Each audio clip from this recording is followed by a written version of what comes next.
Chapter 1. The New Mission. Naruto was sweating out of every pore in his body.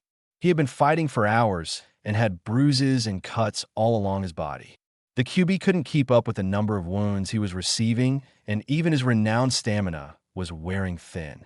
The battlefield was riddled with craters and toppled trees caused by wayward jutsus and powerful strikes that could only be caused by the strongest of warriors. The orange-clad ninja couldn't remember the last time he had been so pressed during a fight. His opponent was incredibly fast and strong. It seemed like every time he successfully blocked one attack, three more were already on their way. He backflipped to give himself a breather. His opponent let him retreat for the moment. "Tired already, Naruto," said the other shinobi. "I still have plenty of fight left in me." "Bushy brows," said Naruto. "Then quit resting and let's prove our youth." Lee screamed as he charged at Naruto once again. Lee threw out a left-right jab combo, followed by a sweeper, then continued with a high kick and a swift haymaker towards Naruto's face, with each hit being blocked by the blonde shinobi. With each strike, the enthusiastic green shinobi increased his speed, testing the demon container's limits. He was impressed with how much Naruto had improved in his taijutsu since they began sparring together a few months ago. Naruto was now as fast as Lee with his weights on and improving all the time. Though he wasn't as skilled in hand-to-hand combat as Lee, Naruto had a knack for thinking on the fly and attacking in ways that even the taijutsu master never expected. He really was the world's #1 ninja at surprising people, regardless of what he was doing. Lee spun around and tried to sweep the legs out from underneath his opponent. Naruto quickly leaped into the air to avoid the strike. Lee, expecting the evasion, continued his spin and punched Naruto hard in the stomach while he was still midair. Naruto went flying backward into a boulder and shook his head as he regained his feet. Lee was standing in his ready stance, one arm behind his back and one arm thrust forward like a blade, waiting for Naruto to attack. After mentally cursing himself for not seeing that last attack coming, the blonde performed his signature jutsu, and suddenly there were 10 blondes charging Lee.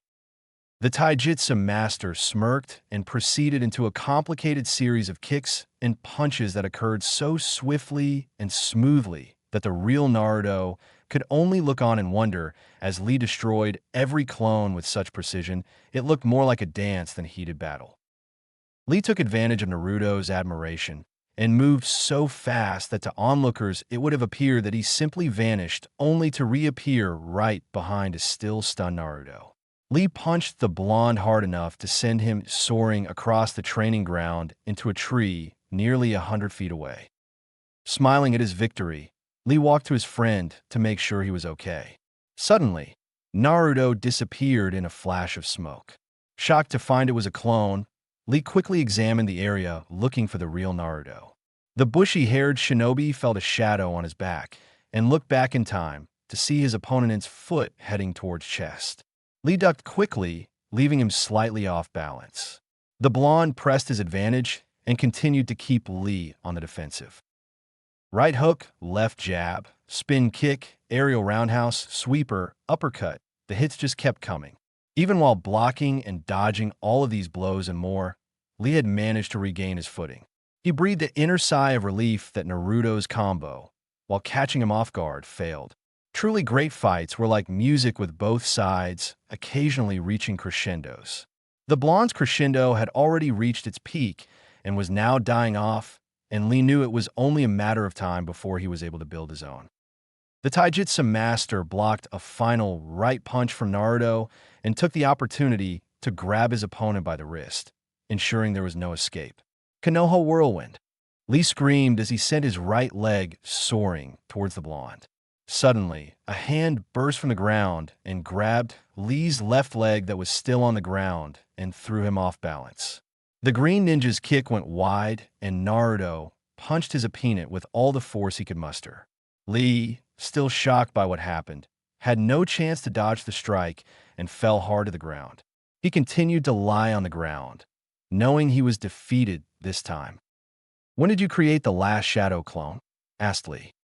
"Once you were engaged with the other 10. I figured they would distract you enough where I could sneak away a surprise for you," said the blonde-haired ninja as he helped his friend to his feet. I will keep my promise to myself and run 500 laps around Konoha for losing to you, declared the energetic ninja. At that moment, an AMBU agent arrived in a cloud of smoke. Naruto, the Hokage wishes to speak to you. She has a mission for you. Please head to the tower as soon as possible. The rest of the team involved in the mission is already there. His message delivered. The ANBU agent disappeared in a burst of leaves. Wondering what kind of mission awaited him, Naruto said, "Thanks for the sparring match, Lee. I hope one day I will be as quick as you." "Anytime, Naruto. I look forward to testing my skills with you another time. Next time I won't lose so easily," said Lee with a fiery grin. Naruto walked to his apartment to clean up before heading to the Hokage Tower. He waved to all of his friends that he saw along the way. Nowadays, that was quite a few. It had been almost a year since Pain invaded Konoha. Now he was the hero who saved the leaf. The town had been rebuilt better than it was before, proving the village's will of fire remained strong after the attack. Nearly everyone in the village recognized him and waved, offering their thanks for saving their home and family.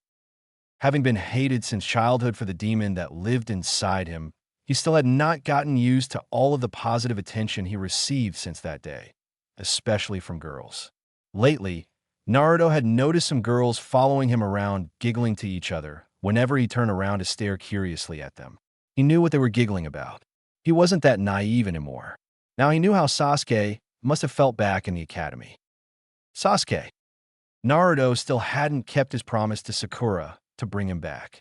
Without a doubt, he still intended to keep his promise. But lately he was getting worried that Sasuke had lost himself completely to the darkness inside of him. He had been so optimistic that if he just encountered Sasuke one more time, he could convince the team to return to Konoha. However, after their latest encounter, after the raven-haired shinobi had killed Danzo, he saw Sasuke's true heart. He truly wanted the village destroyed. He truly wanted to kill Kakashi and Sakura and would have if he had not arrived when he did. He couldn't believe that Sasuke had fallen so far. Seeing Sasuke thrusting that poisoned kunai towards Sakura was one of the most frightening experiences of his life. He didn't know what he would have done if he would have arrived a few seconds later. Naruto had loved Sakura for as long as he could remember. He knew that she didn't love him back, but he didn't mind. He was content admiring her from afar, protecting her when he could, and doing whatever it took to make her happy. His thoughts returned to her confession in the land of snow 6 months ago. Flashback, Manga 469, Land of Snow, Sakura's confession to Naruto. Naruto was speechless. The girl he had loved for as long as he could remember had just told him that she loved him. He had to be dreaming. Or maybe he heard her wrong. Before he got his hopes up to high, he asked, "I don't know if I heard you wrong. Can you say it again? What did you say just now, Sakura-chan?" Exasperated, Sakura said, "What I said, Naruto, is that I love you. I'm saying there's nothing between Sasuke and me anymore. I don't know what I was thinking liking a person like that. I'm confessing my feelings here, so listen up." In flashback, something hadn't felt right about the confession.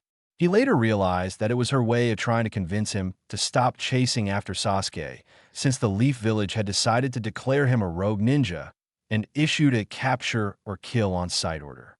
He often wondered whether somewhere deep inside she meant what she said. Is it possible that it wasn't just a ploy to keep me from chasing Sasuke? Could it really be possible that Sakura has feelings for me?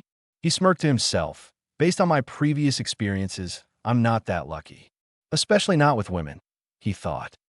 He arrived at the Hokage Tower and shook his head to clear his thoughts so he could focus on the mission, as a shinobi should. Now wasn't the time to worry about his non-existent love life. After knocking and receiving permission to enter, Naruto opened the doors to Tsunade's office. In front of her desk stood the lazy genius, Shikamaru, with a bored look on his face. Next to him stood the Hinata, the Hyuga heiress. Last was the girl of his dreams, Sakura. She grew more beautiful every day. For a moment, they made eye contact, and Naruto tried his hardest not to blush. To distract him from his thoughts, he said, Well, Bachan, what is this new mission you have for me? Tsunade glared at Naruto, as she always did when he called her Bachan. Secretly, she liked that he thought of her as family. After all, she thought of him as the son she never had. Especially since Jiraiya died, she regretted never having a family of her own. It took you long enough, Baka. Now that you all are here, I will tell you the details of the mission, Tsunade said, looking serious suddenly. Lately, I have received reports of a group of raiders harassing a village 2 days away from Konoha near the edge of the Land of Fire. Your mission is to discover the hideout of the raiders and, if possible, take them down and into custody. Raiders? You expect me to go chasing down a small group of raiders when Akatsuki is still out there? While Sasuke is still out there, said the overenthusiastic blonde. Naruto, you baka. Quit complaining and do what you're told. Sorry, sensei. I'll make sure he behaves himself, said Sakura while bashing Naruto over the head with her enhanced strength. Ow! Sakura-chan, you are so mean, Naruto said while rubbing his head soothingly. There are rumors that their leader is a powerful Jinjutsu user who claims to be able to see the future. So be careful, especially you, Naruto. The person who hired us for this mission specifically requested you lead it, said Tsunade while staring at the blonde. How troublesome. Come on, guys, we might as well get this mission over with, Shikamaru said while exiting the Hokage's office. I'll meet you by the main gate when you are ready. Hinata left shortly after Shikamaru with a swift goodbye to Naruto, Sakura, and the Hokage. The remaining pair of Team 7 left the office together, Naruto still rubbing his head. They both already had their gear for the mission, so they walked to the main gate to wait for Hinata and Shikamaru. They walked in silence most of the way, merely enjoying each other's company. When Sakura could take the silence no more, she said, "Why are you all banged up? Naruto, yeesh, sometimes you really overdo it, you know that?" Sorry, I was training in taijutsu with Lee-san. He almost has as strong of a punch as you do, Sakura-chan, said Naruto jokingly. At least let me heal you before we leave for our mission, said the pink-haired medic Nin. While Sakura was healing him, Naruto couldn't help but notice how close she was to him. He could smell her hair, could see every beautiful pore on her face, and feel her breath on his neck. It took every fiber in his body not to hug her close right then. He sighed, again accepting that it wasn't meant to be, and gave Sakura the best smile he could. Sakura smiled back at her teammate and best friend. Though she was proud of how strong he had become, she wished he would take it easy every now and then. She knew that he had good reasons to want to be so powerful. After all, she was one of the chief reasons he trained so hard to bring Sasuke back. She hated when he smiled at her like that. She had known him long enough to know when his smile was real and when it was for show. It was his eyes that gave it away. His eyes always shine when he truly smiled. Now, they were dull with sadness. When she was done healing what little the Kyuubi hadn't taken care of already, she put her hand on Naruto's shoulder, forcing him to look at her, and said, "Just be careful out there, okay?" Chapter 2, The Enemy Approaches. Kisame has finally returned from his mission, my lord, came a voice from the darkness. And was he successful? Though trying to hide his excitement, Lord Madara couldn't help but speak with the swiftness that only came from anxiety. The Uchiha and his guests stood in a large cave located near the epicenter of the great nations of fire, lightning, and rock to give them quick maneuverability to move about unseen. The cave contained the demon statue that allowed the Akatsuki to capture the tailed demons and contain their chakra until they were needed. Madara currently stood on the head of the statue as Zetsu gave his report. "Yes, my lord," came the reply from the shadows. He reported success in capturing the 8 tails Jinchuriki. All of Madara's planning was finally approaching its conclusion. The Uchiha had been planning and plotting longer than most shinobi lived. Even back to his battle with Hashirama, the first Hokage, more than 100 years ago, he knew it didn't matter who won the battle as long as he grabbed some DNA from his nemesis. "Thank you, Zetsu. That will be all for now," said Madara. The Akatsuki spy continued as if he didn't hear the obvious dismissal. With all due respect, Master, what do you intend to do about the leaf? Obviously referencing their many setbacks caused by the ninja of Konoha. Admittedly, his plans had needed to be altered due to the numerous setbacks caused by the leaf. Madara smirked. On one hand, he was furious with all of the delays to his plans. However, on the other hand, he was impressed with the strength and resilience his home village of Konoha had shown over the past few years. Hashirama has obviously done well leading the village in my absence, the Uchiha said as he thought. The nine-tailed demon container especially was becoming a threat. Even after the invasion of Orochimaru, the village hidden in the leaves had never faltered, never failed to show its strength to hinder other nations from taking advantage of their moment of weakness. Konoha had, of course, suffered many casualties in that battle, but realistically, Orochimaru had never stood a chance of destroying the village. Madara would not make the same mistakes as the Snake Sannin. Still, he could not let his native village choose when and where their battles took place any longer. We must bring the battle to them instead of letting them pick us off one by one, the Akatsuki leader said. And how would you propose we do that, with so many of our numbers defeated already? Zetsu dared to ask. Zetsu was right. Madara had lost more of his elite than he had believed possible.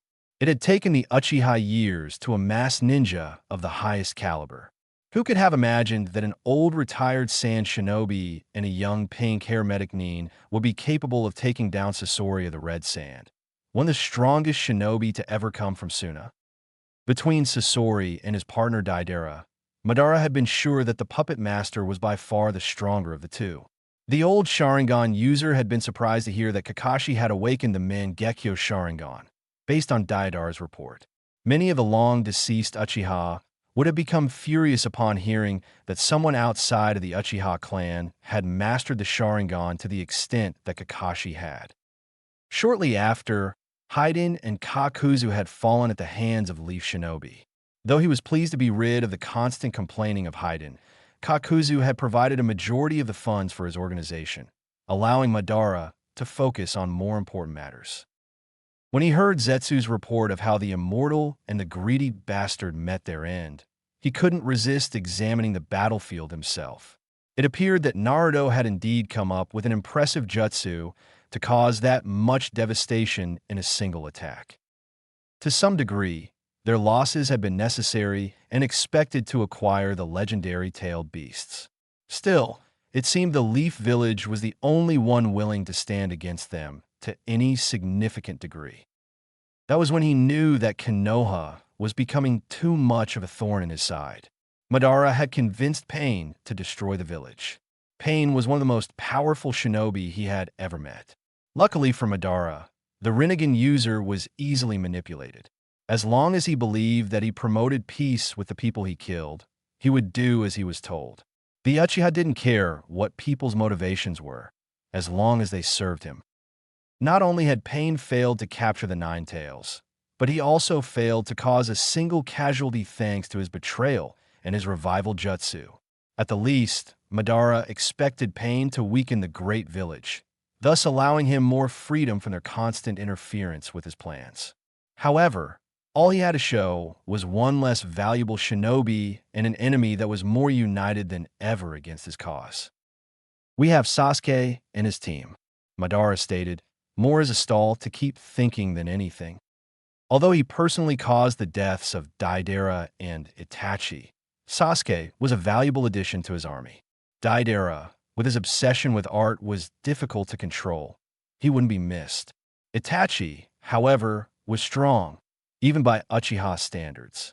That he was defeated by his younger brother spoke volumes of how much Sasuke had improved under Orochimaru's tutelage. But can you control him? Zetsu asked. Madara waved his hand dismissively. Sasuke is easy to manipulate.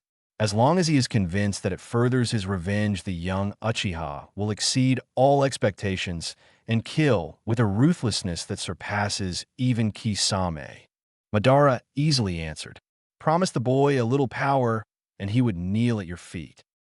This proved most effective in Sasuke's latest victory over the Konoha elder, Danzo. To be honest, Madara had not been sure that Sasuke was powerful enough to kill the Sharingan thief.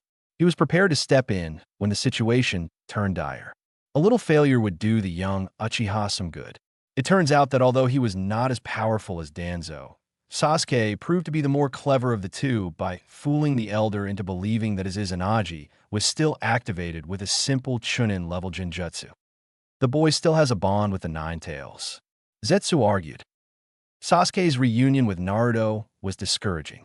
Since their brief encounter, the raven-haired shinobi had been unable to concentrate on anything other than battling his old teammate.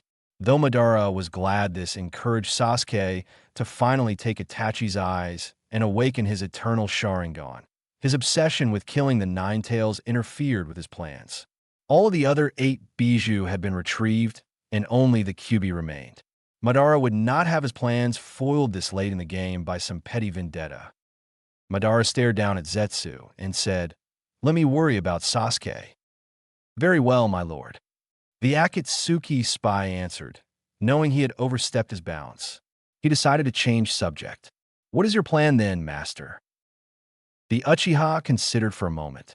All in all, along with his elite forces, Madara had approximately 300 rogue ninja and thugs that he had bribed either with money or revenge to assist in his invasion of Konoha to take the last piece needed, the Nine Tails. Madara smiled inside of his mask.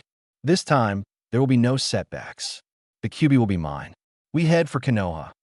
Lightning flashed. In a dark arena, the only light visible was a sparkling blue light swiftly dashing back and forth across the training field, as if trying to slice through the night itself. The sound of 1,000 chirping birds and exploding dummies resounded throughout the area as Sasuke laid waste to anything that dared draw near. The light extinguished and silence filled the room. Sasuke stood in the middle of a heap of fallen targets, breathing heavily and still blindfolded. The Uchiha removed his blindfold to reveal 2 blood-red orbs that used to belong to his older brother, shining in the dark. The raven-haired ninja could feel the power of his eyes improving every day. His usual training routine had been too easy with his new eyes, so he had repeated the process using a blindfold. Just because he had the Sharingan was no reason to not use his hearing or other instincts to their fullest potential. After all, Danzo had died overestimating the Sharingan. Sasuke promised himself he would never make the same mistake. He hadn't told anyone on his team, but he had been getting increasingly painful headaches and swiftly losing his vision due to overuse of a Sharingan. Since the surgery, he had not had any headaches, and he knew when the bandages were removed, he would never have trouble with his vision again. Having been deceived since childhood, believing his brother was a monster, he was still trying to wrap his mind around the story Madara told, depicting Itachi as the savior of Konoha. He had hated his brother for so long, he didn't know how not to hate anymore. Hate is what had kept him alive, what kept him moving forward. Eventually, he simply switched the target of his hate from Itachi to Konoha. If everything his beloved brother did was for the Leaf Village's gain, then what gave them the right to enjoy the peace earned at the price of Itachi's exile? Every smile, every laugh, every day of peace came at the cost of Itachi's blood. Well, if their peace comes at the cost of the blood of my clan, then I will find my peace through their blood, thought the young Uchiha. Sasuke smirked, remembering the feeling of elation after having killed Danzo. He had never felt as alive as he had in that moment when he had buried his sword in the counselor's chest to the hilt. Then Sakura had arrived, surprising him with an offer to join him and help him in destroying the leaf. Sasuke knew she was lying. What he didn't know was why she lied. Flashback.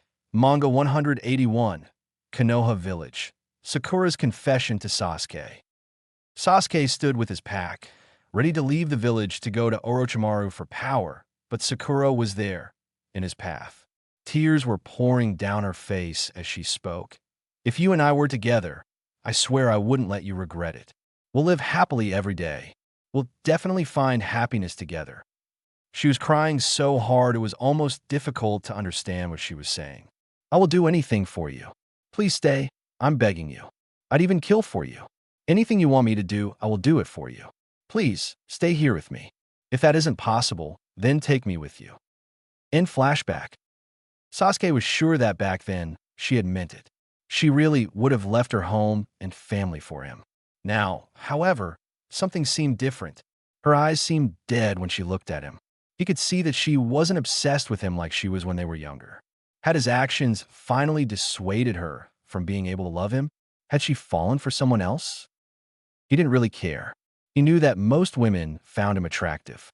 He used that to get what he needed out of them like he did with Karen, be it information, skills, or just sex. So he was slightly surprised to see his once biggest fangirl be completely unaffected by his looks or charm. Then Kakashi had arrived, followed shortly by Naruto. Sasuke frowned, thinking once again about their latest encounter. The blonde shinobi was right about one thing. They had become strong. Sasuke had no difficulty at all seeing what was in Naruto's heart when their jutsu connected. He saw how deeply the blonde cared for the village and did not doubt that he would give his life defending it, even from Sasuke. Unexpectedly, he saw how much Naruto cared for Sakura. He had always known that the dobe had a crush on the pink-haired Kunoichi, but the depth of the feelings that he carried for her was surely deeper than any emotion he had ever seen. Most importantly, he saw how Naruto felt about him. He remembered when he once shared those feelings of brotherhood. That was why he had left, to escape the bonds that held him back from completing his life's ambition. It seems that for Naruto that those feelings, if anything, were stronger now than they were then. He saw a memory from the blonde that spoke of the depth of his commitment to do whatever it took to save his brother. Flashback, manga 303, outside Orochimaru's hideout, Naruto's commitment. Speaking about Orochimaru, if my arms get ripped off, I'll just kick him to death. If my legs get ripped off, I'll just bite him to death. If my head gets ripped off, I'll just stare him to death. And if my eyes get ripped out, I'll just curse him to death. Naruto said with a conviction that startled those present. Even if it means getting torn to pieces, I'm going to take Sasuke back from Orochimaru, no matter what. In Flashback Chapter 3, Confessions. It was getting late as the sun faded behind the trees to the west. The four shinobi had been leaping from tree to tree for hours, trying to get a head start on their mission to capture the raiders. However, with the sun going down, all of the ninja were feeling weary after traveling so many miles so swiftly. Shikamaru took a moment to check on his team. He could easily tell that both Hinata and Sakura were exhausted. He assumed they didn't complain because they didn't want to appear weak in front of Naruto. Shikamaru sighed and came to a stop and used a hand signal, telling the rest of the team to do the same. Naruto spoke up immediately. Why are we stopping? We have plenty of energy left. We could be there by tonight if we dash. Naruto, look around. We are all exhausted. Shikamaru interrupted. The blonde finally did look at his teammates. Hinata was practically doubled over trying to catch her breath. Sakura, too, was panting heavily, although she was trying to look willing to continue on. Even Shikamaru looked like he could barely remain on his feet. The Nara genius placed a hand on Naruto's shoulder and said, I know you are in a hurry, but trust me, it won't do any good to get there quickly if we are all too tired to fight. Not all of us have your stamina, Naruto. Naruto nodded. You're right. I guess I got carried away again. A grin came to his face. Leave setting up camp to me.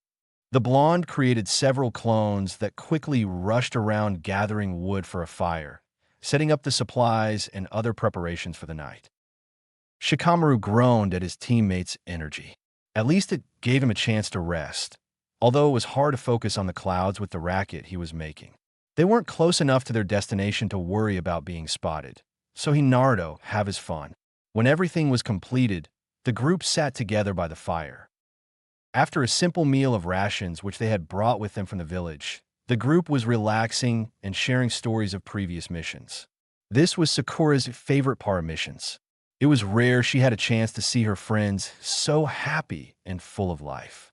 This was a side of her friends she rarely saw in the public of Konoha, where they were expected to be emotionless defenders. Naruto was sharing a humorous story about when Sai asked Sakura if she was on her period. Sakura was so embarrassed she had punched him across the field and stomped around fuming for the rest of the day. The kunoichi chuckled at the memory. She had been in a bad mood that day because Naruto had once again thrown caution to the wind and ran into the middle of a group of enemy shinobi on his own, without his team to back him up, without her. Although he successfully defeated the rogue squad, he sustained many injuries, including some broken ribs and a broken arm. His head was bleeding badly enough, she was actually worried she wouldn't be able to stop it in time. He later justified it by saying he didn't want her or any of his other friends getting hurt. At the time, she was angry because it made it sound like he thought she was too weak to fight. Now she knew that it wasn't a question of strength, just a desire to protect those he cared about. After a few more stories were told, Shikamaru said, "Okay guys, we should get some rest." Sakura, knowing she wasn't likely to sleep well anyway, stood up quickly and said, "I'm not that tired. I'll take the first watch of the night."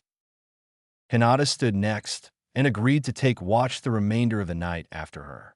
While her teammates went to sleep, Sakura moved to a nearby boulder where she could keep a good view over the camp as she continued letting her mind run down memory lane. She had been through a lot in her short life. Her village had almost been destroyed twice. Her life had been threatened countless times, and there never seemed to be enough time to simply enjoy herself. She was proud of the ninja she had become. She was no longer the weak little girl standing on the sidelines while Sasuke and Naruto fought for their lives. She was strong, she knew, but she still felt left behind compared to the strength she saw in her blonde teammate. She would never admit it out loud, but Naruto was the reason she begged Tsunade to train her in the medical arts. It seemed like every mission he made it his goal to take as much damage as his body could take, so his teammates wouldn't have to. She wanted to be able to help, and she decided that if she couldn't stop him from selflessly throwing himself headfirst into danger and becoming a human punching bag, she would be there to make sure he survived the ordeal. He meant too much to her to let him die. When they were first placed on Team 7 along with Sasuke and Kakashi, she had hated him passionately for interfering with her and her Sasuke-kun. Now, they had grown a close bond over the years and trusted each other without hesitation. They were shinobi who knew the other well enough to work in perfect unison, each knowing exactly what the other would do and using that knowledge to their advantage in combat, leaving foes of even greater skill defeated by their exceptional teamwork. More importantly, they were best friends who spent time with one another even outside of missions. They occasionally ate meals together with Naruto, insisting they were dates, and Sakura, threatening to punch him if he kept it up. That would keep him quiet for a few minutes at least. She had learned a lot about Naruto during the last few years since he returned from training with Jiraiya. She remembered when she found out that Naruto was the Jinchuriki for the nine-tailed demon fox. That answered a bunch of questions that kept popping up during their childhood. It explained why nearly the whole village hated him and shunned him as a child. It also explained where his nearly endless supply of stamina and chakra came from. Lastly, it explained how he always healed so fast. There were times when she was sure he had received fatal injuries only to see him bouncing in his hospital bed a few days later, anxious to get out and train some more. She remembered the first time she saw the demon fox show its true colors on the Heaven and Earth Bridge while facing off against Orochimaru.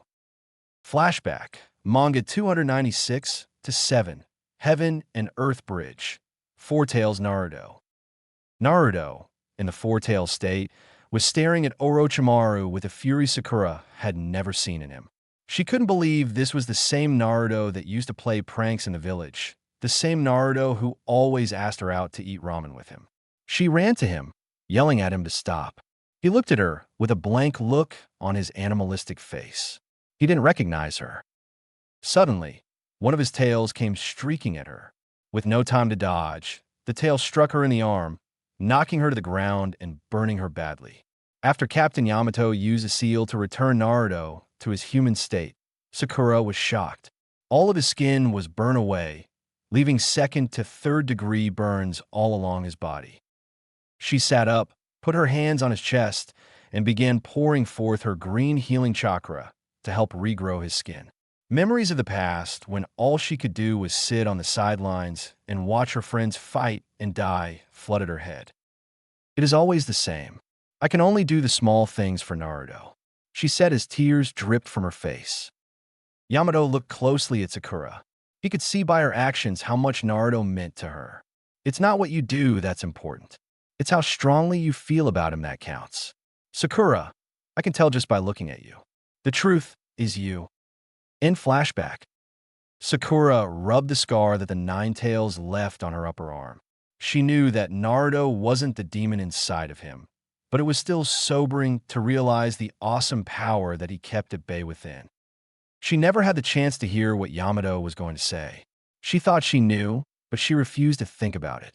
She and Naruto had been best friends for so long it was difficult to imagine them as anything else.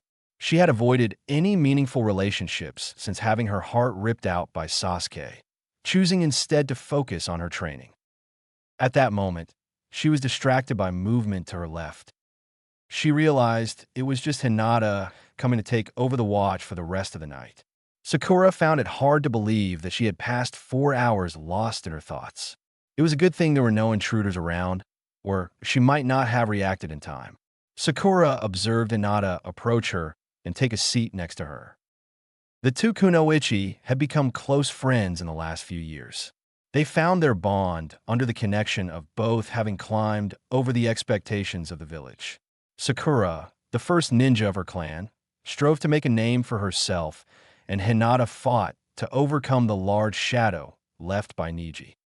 They encouraged each other and trained often and frequently had girls' night outs to get away from the stress of shinobi life. Sakura felt that Hinata was like a sister to her. Still, there was much about the heiress that she did not know. For instance, it seemed to be a silent agreement that boys were not to be discussed. She wasn't sure why, but the few times she thought of bringing up the subject, it just felt like it would be crossing a line. Sakura also noted how different Hinata was from when they were genin. She no longer stuttered or acted nervous as she did when she was young. Now she walked with a confidence deserving of the noblewoman she was. The medic Nin was always curious what brought on the sudden change in her friend, and after exchanging pleasantries asked, "Hinata, do you ever think about when we're young?" "All the time, Sakura," she answered. "Did you ever see yourself back then becoming who you are now?" Hinata smiled. "No, I didn't. But I think he did." "He? Neji?" "No, Naruto. Sometimes I think he could see in me what no one else did." The Hyuga's eyes were drifting, lost in thoughts of the past. Sakura nodded her agreement. "I know what you mean. If not for him, I never would have broken Ino's mind transfer jutsu during the Chunin exams." Sakura paused in thought and smiled, thinking of her teammate. The idiot has that effect on everyone, I guess. They both sat in silence, lost in their own thoughts. It's funny how when you think of the past, time seems to stand still. So many times Sakura still felt like that weak little girl waiting on someone else to save her or feeling helpless as others risked their lives. She had come so far from back then, but she couldn't help but feel useless at times. She saw no such hesitation in the woman sitting beside her. She wished she knew her secret. Several times, Sakura tried to speak up, but she didn't know how to start, didn't even know what it was she was trying to ask. Hinata, noticing her attempts, said, "If you want to ask me something, just ask Sakura. There's no need to play shy with me." The pink-haired kunoichi almost laughed out loud at the irony of the statement, but managed to keep herself composed. "How did you do it?" she blurted. After organizing her thoughts a bit more, she tried again. "How did you overcome being that shy little girl I once knew?" Hinata blushed, and for a moment, reverted to the Hinata that Sakura remembered from the past. She was hesitant to answer the question, since the answer was sleeping only a few feet away. Finally, she answered, "Shortly after I confessed to Naruto during the invasion of pain, I realized that I couldn't afford to be that weak anymore. I needed to grow stronger to protect those I care about. Naruto's confidence in me gave me confidence in myself." Hinata examined Sakura's reaction closely. The pink-haired kunoichi's eyes grew wide with astonishment. Her answer resonated deeply with Sakura. She too had sought strength when she realized she couldn't do anything for her teammates. Sakura had known that Hinata had a crush on Naruto, though he was oblivious as always. She even knew that Hinata confronted Pain during the invasion. What she didn't know were the details of what happened that day. "What? You confessed to Naruto? What happened?" asked Sakura, unable to hide her curiosity. She was practically ready to shake it out of the raven-haired girl. Hinata looked away for a moment, recalling the events of that day, a day she would never forget. Flashback, manga 437, in the wreckage of Konoha, Hinata's confession. Hinata stood defiantly between Pain and Naruto, who was pinned to the ground with rods sticking out from his body. She remembered when Naruto had cheered her on during her battle against her cousin, Niji, during the Chunin exam. He was always encouraging her, and his confidence in her had given her hope when nothing else could. "I chased you forever, always wishing that someday I would catch up, always dreaming that we would walk side by side, always trying to make it to where you were. You changed me. Your smile saved me from who I was. I'm not afraid to protect you, even if I die doing so, because I love you, Naruto-kun." In flashback, Hinata told Sakura her story softly, on the brink of tears throughout the tale. The medic Nin couldn't keep her jaw up as she sat in amazement at the Hyuga's bravery. Hinata sighed. "When I died, I felt so peaceful. It felt like I had accomplished my life's purpose. I just knew I had done the right thing, even if I failed to save him. I don't know how he did it, but somehow he convinced Pain to believe in him and revive all of the fallen, including me." Sakura smiled, knowing that no one else in the world could have accomplished what he had. Even if another ninja was powerful enough to defeat Pain, no one else could have befriended him. "Did you ever have a chance to talk to him about it?" She wouldn't admit it, but she was curious about Naruto's response to her confession. Hinata nodded. "A few days after the celebration had begun to die down, Naruto approached me wanting to talk in private. I was terrified, having a good idea what was to come. Naruto led me to a bench along the side of the path and sat down. I sat down next to him and waited, anxious to hear what he would say. He took a long time before he finally spoke." Flashback, OC, after Pain's invasion, Naruto's answer. "Hinata," he started awkwardly. He never was good at talking to girls. He couldn't bring himself to look her in the eye as he spoke. "I have always admired your quiet strength. I consider you one of the strongest kunoichi in the village. I am honored at how much you care for me." He paused, "But I can't return your feelings." Hinata's heart sunk as he continued, "I have thought a lot about this over the last few days. I'm really sorry, but I can't give you what belongs to another. It wouldn't be fair to you to be with you knowing that I don't feel the same as you. You are a wonderful person, Hinata, and I am honored to be one of your friends. And one day, I know you will find someone who can give you what I can't." Hinata smiled, though she was crushed inside. She had expected the answer. She leaned forward and placed her arms around Naruto, wrapping him in a warm embrace. "Thank you, Naruto-kun, for being honest with yourself and with me. And thank you for making me a better person." "You already were a better person," Naruto said as he released the hug. They sat together for a while in silence, soaked in their own thoughts. With that, she kissed him softly on the cheek and began walking away. Naruto stood up and watched her go. Before she rounded the corner, he said one more thing. "Hinata." She paused, but didn't turn back as there were tears in her eyes, and she didn't want him to see her like this. "Don't ever change who you are. You are strong. Don't ever change." With that parting advice, he turned and walked away. Hinata never forgot what he said, and ever since, she has been confident in who she is and who she wants to be. In flashback, for the first time since her story began, Hinata looked at Sakura. She hadn't been completely honest with her. She had asked Naruto a question, and she didn't want the pink-haired shinobi to know the answer yet. Flashback, OC, Konoha Village, Naruto's answer. After Naruto had explained his feelings, silence filled the air. After a while, Hinata asked nervously, "Naruto, Could you tell me who your heart belongs to? She knew she shouldn't ask. It really wasn't any of her business, and she knew that. But she couldn't help herself. Her heart was just broken. Surely she could be forgiven for having a little curiosity. Naruto smirked. You mean it isn't obvious? Hinata nodded. She figures much. Naruto had always acted differently around her. Sakura, she said. Naruto also nodded and sighed. Silence returned. Hinata was trying as hard as she could not to cry. At first, she wondered what Sakura had that she didn't. Was she stronger? Prettier? No, she couldn't think like that. Naruto had the right to make his choice, and he had. She was happy for her friend. Hinata gave him another hug and whispered, I hope she returns your feelings one day. Naruto-kun. In flashback, Sakura stared at Hinata for several minutes. She couldn't believe Naruto had kept such a secret from her, his best friend. She knew that he had acquired several fangirls since he was labeled the hero of the village. She also knew that the blonde cared nothing for them and tried his best to ignore them and hide from them since they only liked him for his fame and not for who he was. Hinata, however, was a beautiful kunoichi who was strong and kind. Beyond that, she knew and respected Naruto, while the rest of the village thought of him as nothing more than a demon.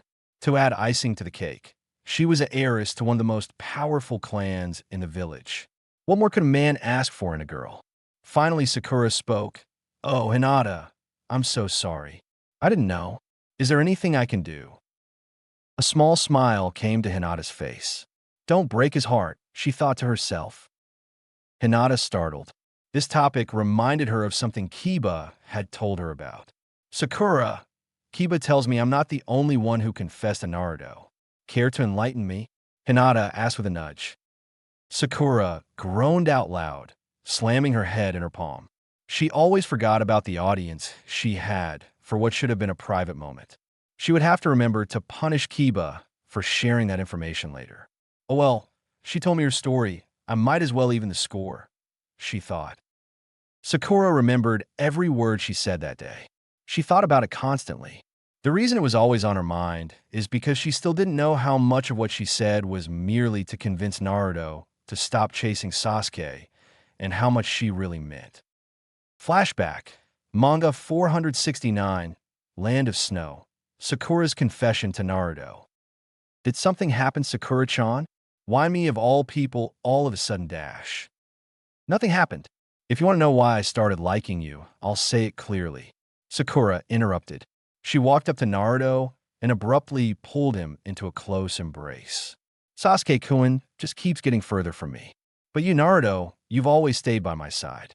You've encouraged me. I've finally realized who you really are, Naruto. The hero who protected the village, beloved by everyone in the village. I'm just one of them. Sakura thought of all of the times over the past several years when it was Naruto who made her laugh, not Sasuke.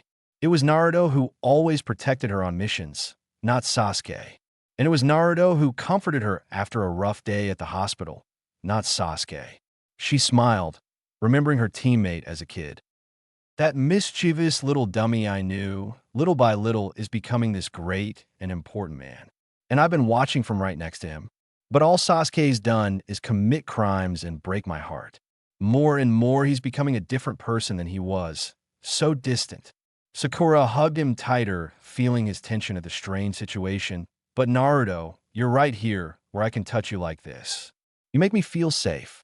Right now, from the bottom of my heart, I dash. In flashback, Naruto had stopped her after that, not letting her finish. He hadn't believed her. All she wanted was to protect him from Akatsuki. Even now, they were scheming how they might capture her best friend and rip the demon from his body, discarding his corpse in the process. She couldn't sit by and let that happen. She had to do what she could to protect him. He had protected her for as long as she could remember. Just this once, she wanted to return the favor. As for Sasuke, she was over her crush on him.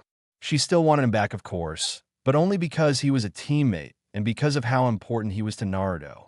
She knew that he thought of Sasuke like a brother. Knowing that he never had a true family of his own growing up, It was killing her that his new family with Team 7 was broken without the raven-haired ninja. Finished with her story, Sakura looked at Hinata, waiting on her response. The Hyuga thought for a long moment before she asked softly, "Did you mean it, Sakura?" Sakura looked down at the ground, away from her lavender eyes. "I don't know," she said honestly. Hinata put her arm on Sakura's shoulder and said, "When the time comes, you'll know. Don't worry." "How can you be sure?" asked Sakura. "Because it worked for me," she said simply. Both women looked over to where Naruto lay sleeping. As they were watching, he rolled over loudly and mumbled in his sleep. Both girls giggled at him, then continued to stare in silence. Finally, after a while, Hinata spoke again. "You should get some sleep, Sakura. You must be tired." "How am I supposed to sleep after you drop a bomb like confessing to Naruto on me?" Sakura said while laughing. Hinata smiled back. "I could knock you out if you prefer. I should knock him out for turning down a girl like you. That baka must have high standards." The heiress nodded in gratitude at the compliment. "The very highest," she said with an inner smile. Sakura waved goodnight and wandered off to her cot. As she lay down to rest, Sakura heard Naruto mumble in his sleep once more and smiled to herself. "Good night, Naruto." Chapter 4: The Raiders. The four shinobi peeked through the branches at the raiders' camp. Luckily, the information provided by Tsunade had been accurate. They had by happenstance stumbled upon a pair of the raiders' scouts and discreetly followed them back to their camp utilizing Hinata's Byakugan. The team stepped back from the branches having confirmed that they had found the raiders' base. Shikamaru, being the leader, spoke first. "Hinata, I want you to spy on the enemy using your Byakugan. Find out anything you can about their numbers and strength. Also, keep an eye out for their security. I want to know everything there is to know about their patrols, night watches, and how they keep out intruders." Hinata nodded in understanding and leapt away to begin her task. Shikamaru then turned to the medic Nin. "Sakura, I want you to double-check all of our supplies and give me an inventory so that I know what all we have to work with. And Naruto, you are on guard duty. Make sure that the enemy doesn't find out we are here and that they don't cross our perimeter." Naruto and Sakura said, "Hi," in unison and departed to complete their objectives. In less than an hour, Sakura had given her report to Shikamaru, and now Hinata had arrived to do the same. "I counted a total of 21 raiders, 5 cells consisting of 4 raiders and their leader," Hinata said, answering the first question. "And their strength?" Shikamaru asked. "Based on their chakra levels, I could tell that 2 members of each squad were shinobi. The others were simple raiders following orders." Shikamaru nodded. Though he was disappointed at how many of the raiders were shinobi, he was grateful that not all of them were. 21 was a greater number than he had been expecting. They would be hard-pressed, as it was to defeat them with only 4 ninjas. The genius pressed Hinata for all the information she had on their foes and asked to be left alone so he could think. The other 3 ninja left him to his thoughts and patiently waited, except for Naruto. "Why can't we just go down there and kick their butts?" said the impatient blonde. "Because, baka, they outnumber us 5-1. Even if only half of their forces are shinobi, it is still more than double what we have. Come on, with my shadow clones, we could outnumber them easy. I bet I could have the lot of them rounded up before that lazy sky gazer is done planning," Naruto said with a heroic pose. "Please, Shikamaru would have to start planning all over again so we could rescue your sorry ass," the pink-haired Kunoichi said with a chuckle.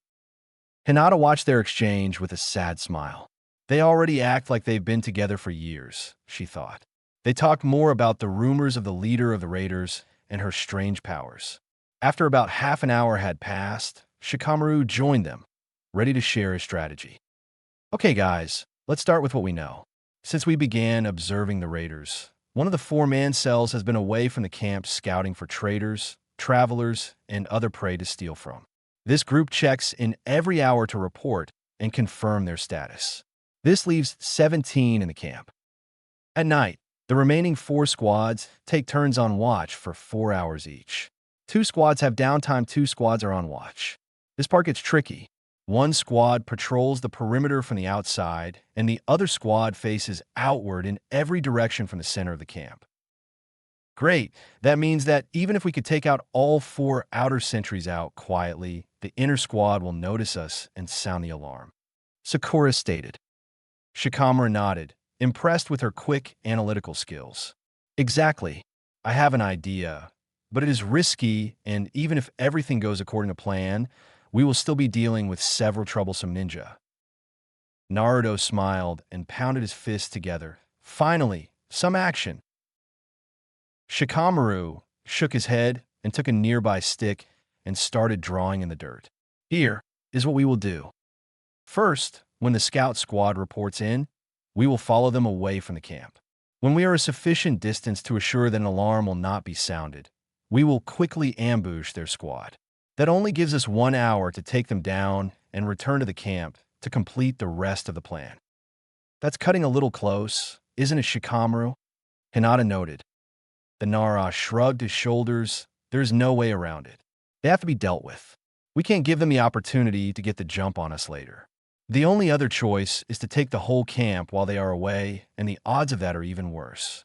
Pointing toward the sentry guards, he continued. The sentries at the camp will be especially troublesome. They aren't taking any chances. I'll explain the rest of the plan after we complete step 1. The team waited in the bushes until Hinata relayed that the scout cell had just reported in. They had to move quickly to follow them, capture them, and return before their next check-in. They followed the raiders at a distance where they could observe without being observed.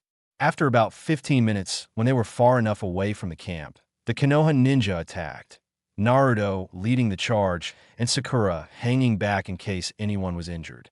Shikamaru kept back as well, prepared to use his shadows to stop any raider that might attempt to flee. They couldn't risk anyone escaping to alert the enemy camp. Kage Bunshin Jutsu. Suddenly, a dozen Narutos had the raiders surrounded. Unsurprisingly, the enemy didn't surrender. Instead, they did as they were trained to do when outnumbered and swarmed Hinata, assuming that she was the weaker of the attacking force. They hardly stood a chance. The Hyuga easily dodged the first wave of attacks, and with one palm strike each, she knocked the two non-shinobi unconscious. The two remaining ninja split up, one facing Hinata, the other Naruto and his clones. Naruto's clones surrounded the shinobi closest to him and attacked with abandon. The enemy slammed his palm on the ground, and a wave of dirt exploded outward in every direction, dispersing all of the clones. Naruto covered his eyes until the dust settled. When he lowered his arms, he saw his opponent smiling. Oh, that's never good, he thought. Suddenly, he felt something on his leg. When he looked down, he saw two arms coming from the ground had grabbed him. He hated when he was right. With no time to react, Naruto was hurled into a nearby boulder with such force it left an impression in the stone. The enemy shinobi ran to where the blonde landed to confirm that he was out of the fight before moving on to a new opponent. Just when he was satisfied that he wasn't moving, the orange-clad ninja disappeared in a flash of smoke. The Earth user turned around in time to see Naruto approaching swiftly with a blue ball of chakra in his hand. Rasengan! He screamed as he thrust the swirling ball of energy straight into his opponent's gut. To the blonde's surprise, the enemy crumbled, leaving nothing but dirt remains behind. Naruto had no time to question when the raider made a mud clone before arms once again grabbed him from the ground and pulled him underground to his neck. With his opponent stuck in the ground, the Earth user returned to the surface. The raider knelt down and looked Naruto in the face. You were a worthy opponent, but you never stood a chance against me, he said. While he was staring at the young shinobi, he noticed a change occurring in his appearance.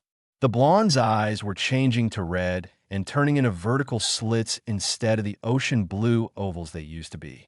Getting nervous, the raider backed up a few steps to better be able to react to what was occurring in front of him. Naruto could feel the Kyuubi's chakra expanding within him. He despised having to use the demon's power, but at the moment, he didn't see another choice. He needed to end this quickly. With the demon fox's help, he burst from the ground and charged at the enemy. The Earth user was not prepared for the increased level of speed or the intensity of the attack from the blonde ninja. The raider dodged the first reckless charge, but could not move fast enough to avoid the second.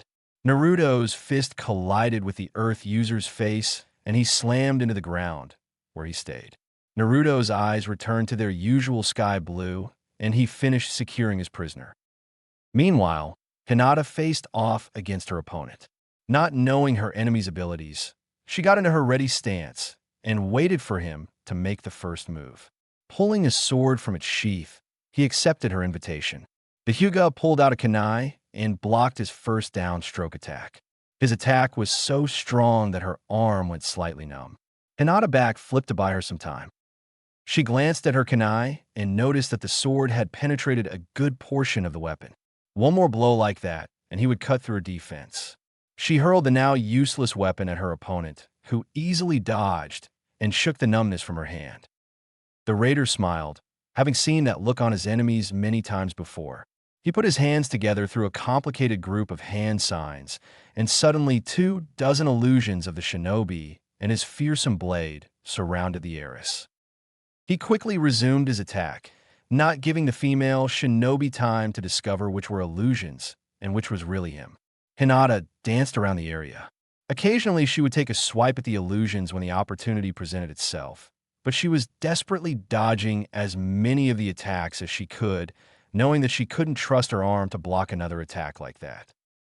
The illusionist knew it was only a matter of time before the kunoichi tired herself out and dropped her guard.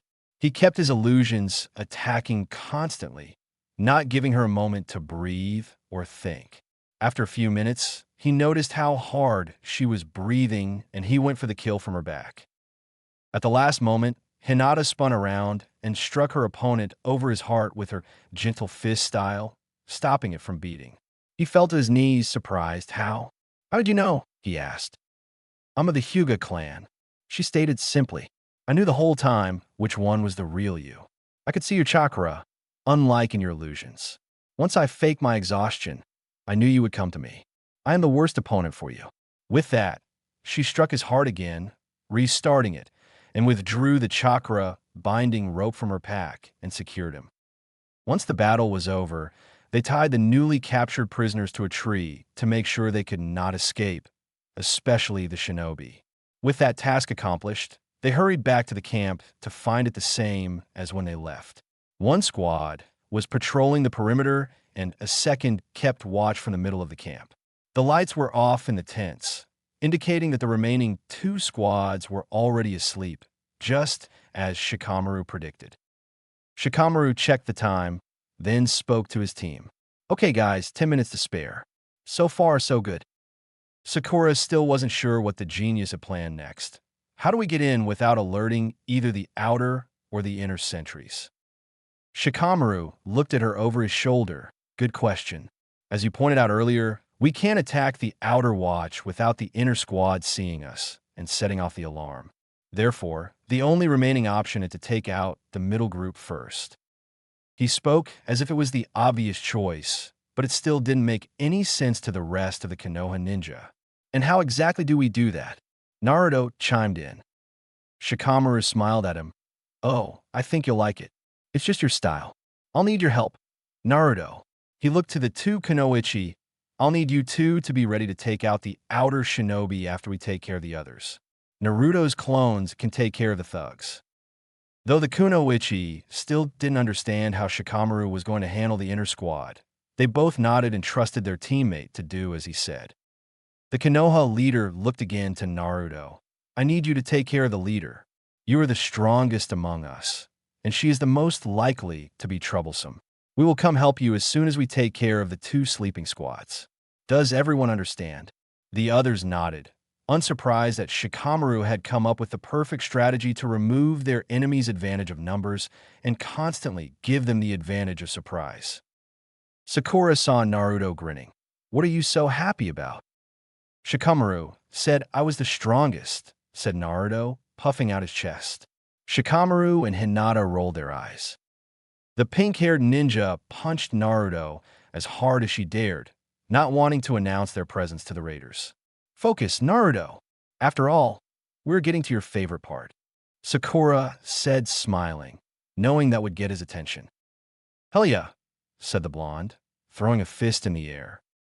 Shikamaru told Naruto his plan to surprise the guard cell, and the blonde, after calling him crazy, followed him to where he would put his plan into action. Are you sure about this? Naruto asked. Don't worry, it'll work, the genius replied. After confirming that Hinata and Sakura were ready to take down the outer sentries, he nodded to Naruto, signaling him to go. The Jinchuriki made a clone of himself and hurled his lazy friend as hard as he could into the sky toward the guards. They were sitting back to back, each one facing a different cardinal direction so that they could see the entire camp and no one could sneak up on them. The moon was nearly full, providing more than enough of light for shinobi to see by. Granted, this made sneaking up on an enemy much more difficult, but on the bright side, it also provided a shadow. With the moon at his back, Shikamaru's shadow landed directly over the guards. He quickly activated his signature jutsu, and just like that, all four opponents were trapped. The genius added chakra to his jutsu, causing a shadowy hand to emerge and grab each raider by the throat until they were rendered unconscious. Hinata and Sakura sprinted toward their opponents. The element of surprise was still with Hinata as she slammed her palm into the raider's chest, shutting down his chakra system.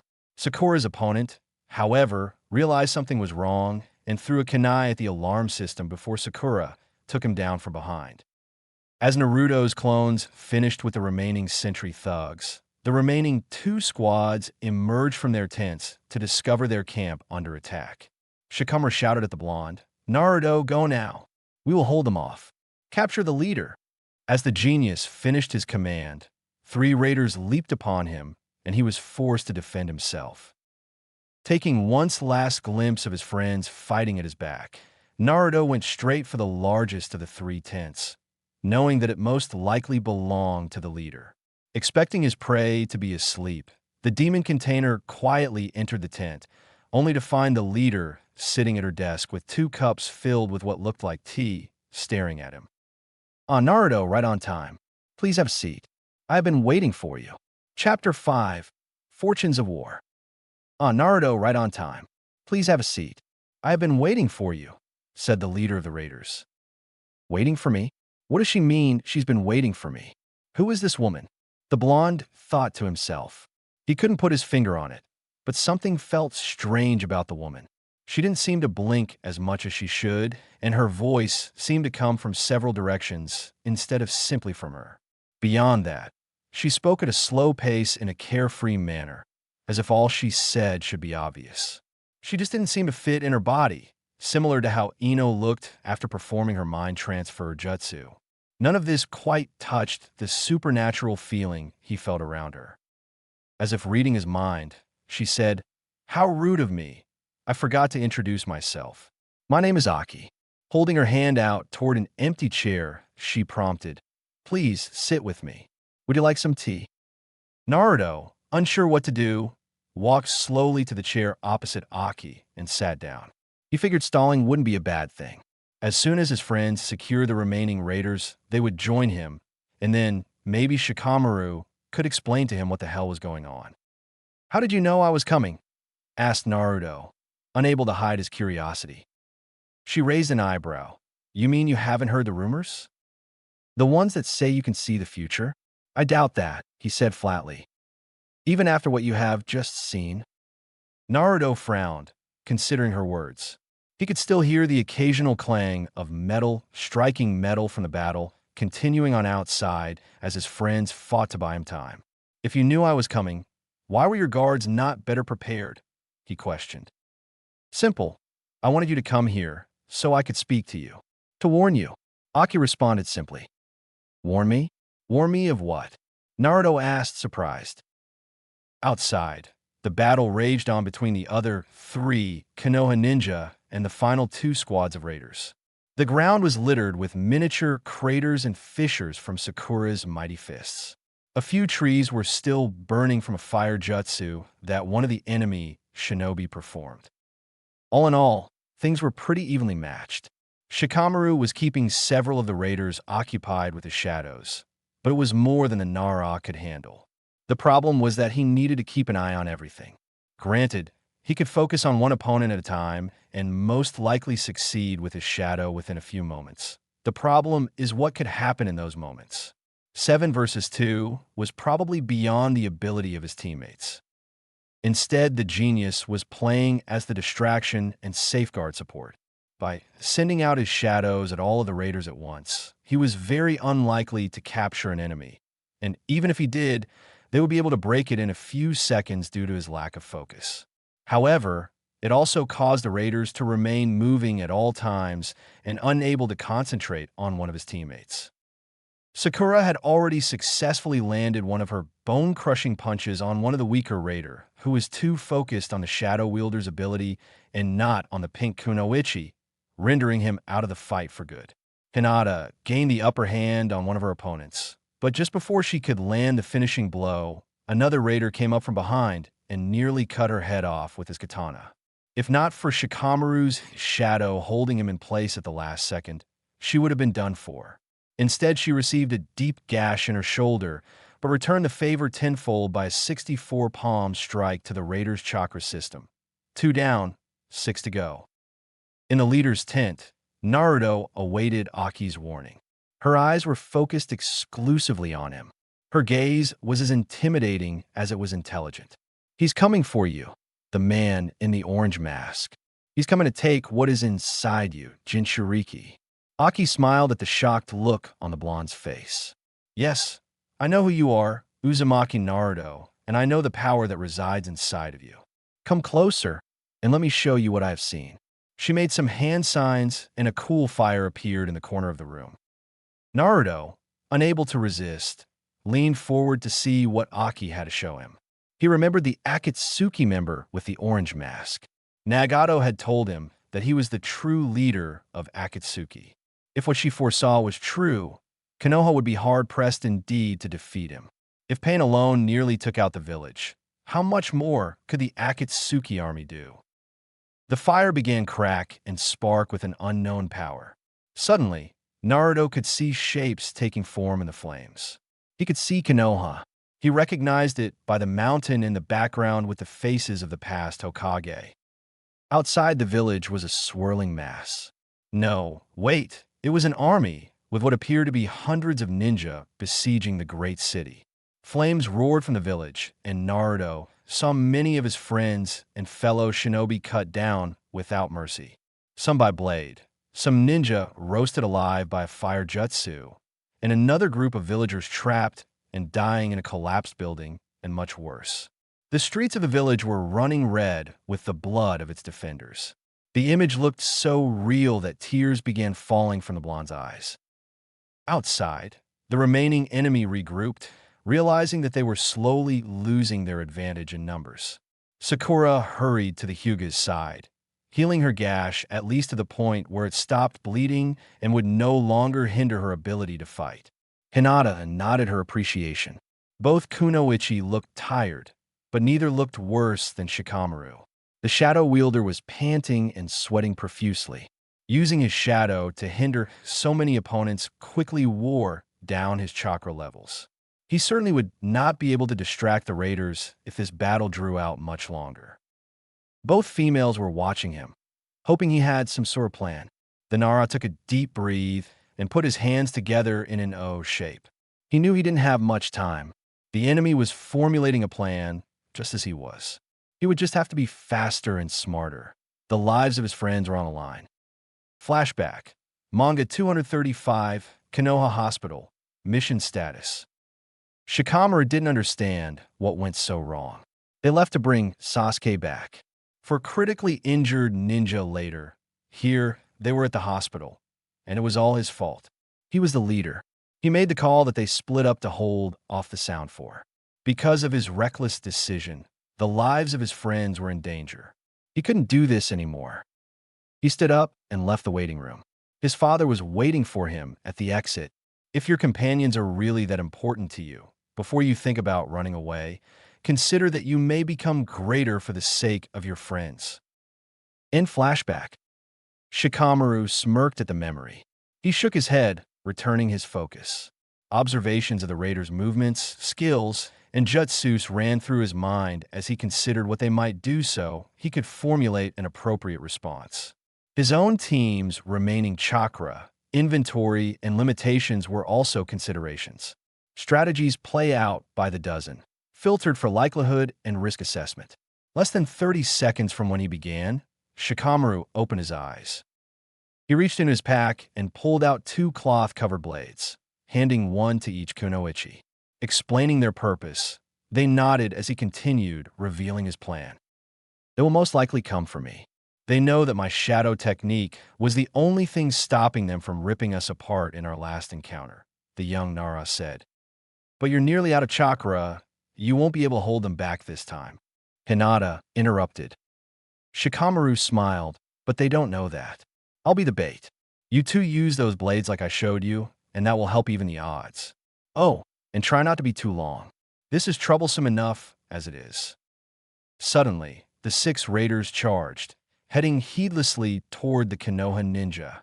Trying to stop them would have been similar to stopping a battering ram mid-swing. Sakura and Hinata leaped to the left as Shikamaru did the same to the right. The enemy followed the lone shinobi with abandon.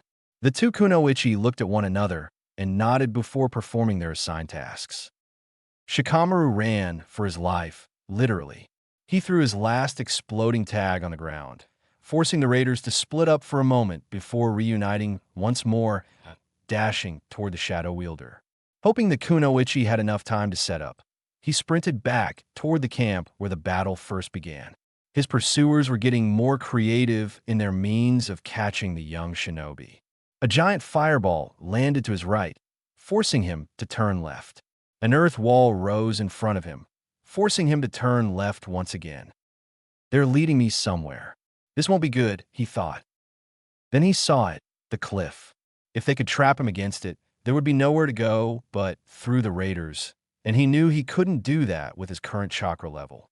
He was barely escaping the kunai and fireballs that were being hurled at him as it was. Weaving in between the trees was the only thing keeping him alive. One kunai finally hit home, puncturing his thigh. There wasn't time to pull it out and dress the wound. He kept running as blood poured freely from the wound. As he suspected, another earth wall arose in front of him, forcing him to arc toward the cliff once more.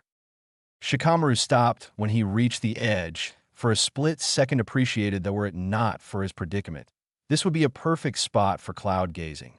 Returning his attention to his hunters, he noted that there were now only 4 of them instead of 6. They seemed to be reaching the same conclusion themselves as they stared at one another in confusion.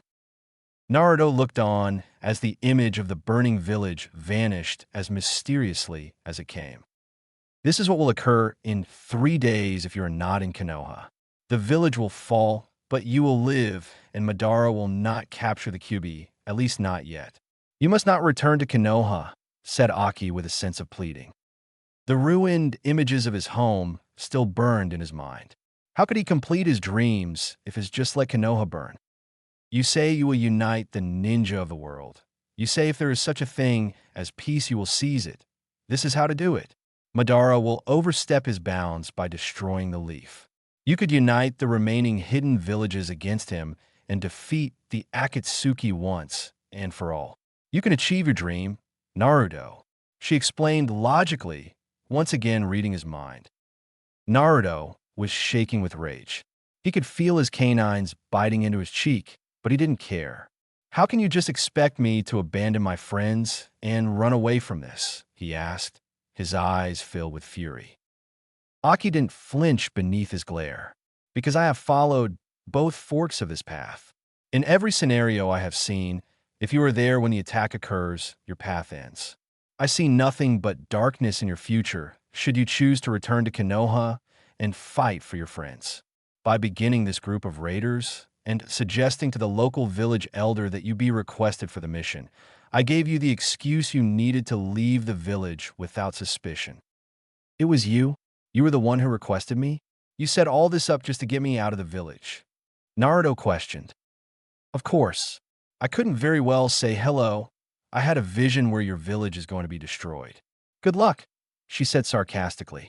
I needed to get you here where I could make you understand the importance of your survival. She walked over and placed her hand on his shoulder and knelt down to eye level. I can help you. I can tell you where and how to strike back at Madara. But now is not the time. He will win this round. Accept it and fight later to win the war. Aki kept eye contact with Naruto the entire time, showing him how serious she was about what she said. Naruto could see the wisdom in what she said. It made sense logically, but this wasn't a question of logic to him. What was the point of saving the world without his friends in it? Without Sakura in it? Madara has all of the other 8 Bijou. If he takes the 9 tails, then it won't matter how many of your friends you save. She said, reading his mind once more. They will live only to be his slaves forever if he takes you. Is that what you want?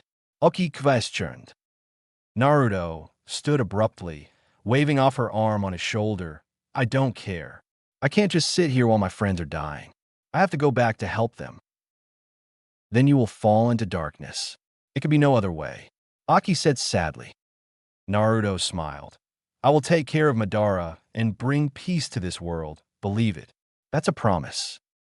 Aki dropped her head in resignation. His faith in himself and his friends was both his greatest strength and his greatest weakness. She had doubted she would be able to change his mind, but she had to try for the sake of the world. Very well, Naruto. The choice was yours to make. I will not interfere any further. I wish you luck in saving your friends, for however brief a time. With that, Aki turned to vapor and vanished without a trace.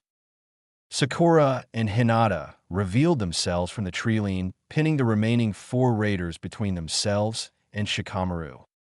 Flashback. OC, a few moments ago. The 2 Kunoichi removed the cloth to reveal Asuma's chakra blades. Imbued with Shikamaru's chakra, the blades would pin anyone within a few feet for 15 seconds or so before the blades ran out of energy. As Shikamaru fled from the raiders, Sakura and Hinata followed from the sidelines. When the shadow wielder threw his last explosive tag, they unleashed their blades, pinning 2 of the pack, making sure to catch the more powerful shinobi. With a simple flux of chakra to the temple, Sakura put her raider to sleep. Hinata's opponent fell with a ninja chop to the back of the neck. They both quickly resumed their pursuit until they caught the remaining enemy at the cliff where they had trapped their leader. In flashback, now only 4 raiders, of whom only 2 were shinobi, were surrounded by 3 of Konoha's finest ninja. Still, the fight would not be easy. Shikamaru was on the brink of passing out from using so much chakra and his mad dash through the woods. He hoped he had enough chakra for the final part of his plan. He took a deep breath to steady himself and ordered, Now, Hinata. The heiress threw a round ball in the air. She and her other female teammate both covered their eyes as the ball exploded in a flash of light. The light bomb shone bright, causing the shadows of the 4 raiders to extend towards the Master of Shadows. Shikamaru connected their shadows with his. However, due to his low chakra, one enemy, Shinobi, easily broke the connection and jumped away. The Kunoichi quickly took down the remaining raiders before they were able to do the same. Shikamaru fell to his knees and winced. Sorry guys, the last one is up to you. The genius fell over and passed out. Sakura quickly checked on him to ensure it was merely chakra exhaustion and not something more serious. She nodded to Hinata to confirm he would be okay. Then they both took their stances against the final ninja. With the numbers finally in their favor, the Kunoichi advanced. The last of the raiders was quite proficient in taijutsu. Even against 2 powerful opponents, he was holding his ground. He was surprisingly agile, which allowed him to simultaneously dodge a leg sweep from Sakura and a palm strike to the chest from Hinata by somehow fitting himself between the 2 blows. The teamwork displayed by the Konoha ninja was perfect. Each strike was complemented by the other, and they left few openings for their foe to become the aggressor. Even so, they simply couldn't land a hit against the lithe raider. Sakura considered his movements more closely. She was trained extensively in evasion by her master, so she knew that dodging was limited by predicting the enemy's movements and the speed of the evader. From her inspection of her foe's movements, she noticed that he was moving before she did. Somehow he knew where and how the kunoichi were going to strike. That was impossible. The only way he could do that was if he was in her head. Her eyes widened in realization. Sakura halted mid-strike and focused her chakra, spiking it periodically. Gei. The world around the kunoichi shattered like glass as the jinjutsu fell, revealing the same environment and their opponent for the first time looking concerned, though he tried to hide it. Sakura sprinted toward the raider before he could ensnare them once more. She leaped into the sky, shouting, "Shinaro!" before landing with a fearsome dropkick that buried the Jinjutsu user in a deep crater. Hinata finished securing the raider as Sakura went back to wake Shikamaru. When he woke, she gave him a soldier pill to replenish his energy and tended to his leg wound, and the three Konoha shinobi quickly headed to the leader's tent to see if Naruto needed their help. Shikamaru, Sakura, and Hinata ran into the tent a few moments later to discover Naruto staring at the desk with his back to them. Sakura could tell from his posture that he was furious. She slowly approached her teammate and placed a hand on his shoulder. "Naruto, what happened? Let's go home. Our mission is complete. The raiders are no more," he said, avoiding her question. Naruto spun around, shrugging Sakura's arm off of him, and vanished out of the tent and into the night. Naruto, Sakura watched as he left, unsure if she should follow or not. Shikamaru could feel the tension rising in his team. He knew, as team leader, it was his responsibility to keep his team functionally smoothly, and that meant easing the tension between the teammates. "Let's camp here for the night. The raiders were generous enough to gather food and firewood for us, and we can use their tents to save additional time. Besides, I'm too tired to do anything else tonight. I'll take first watch tonight," Naruto said. "That won't be necessary. You said yourself that the raiders were no more. We won't need a watch tonight. You should get some rest too, Naruto," Shikamaru answered. "I'll stand watch. There is no harm in being prepared," the blonde stubbornly replied. The team leader figured that Naruto could use a little time to himself to allow him to work through whatever was bugging him from his confrontation with the leader of the raiders. Eventually, however, he would need to know what had occurred between them, and he knew that whatever it was would be troublesome. Until then, Shikamaru decided to give the blonde his space.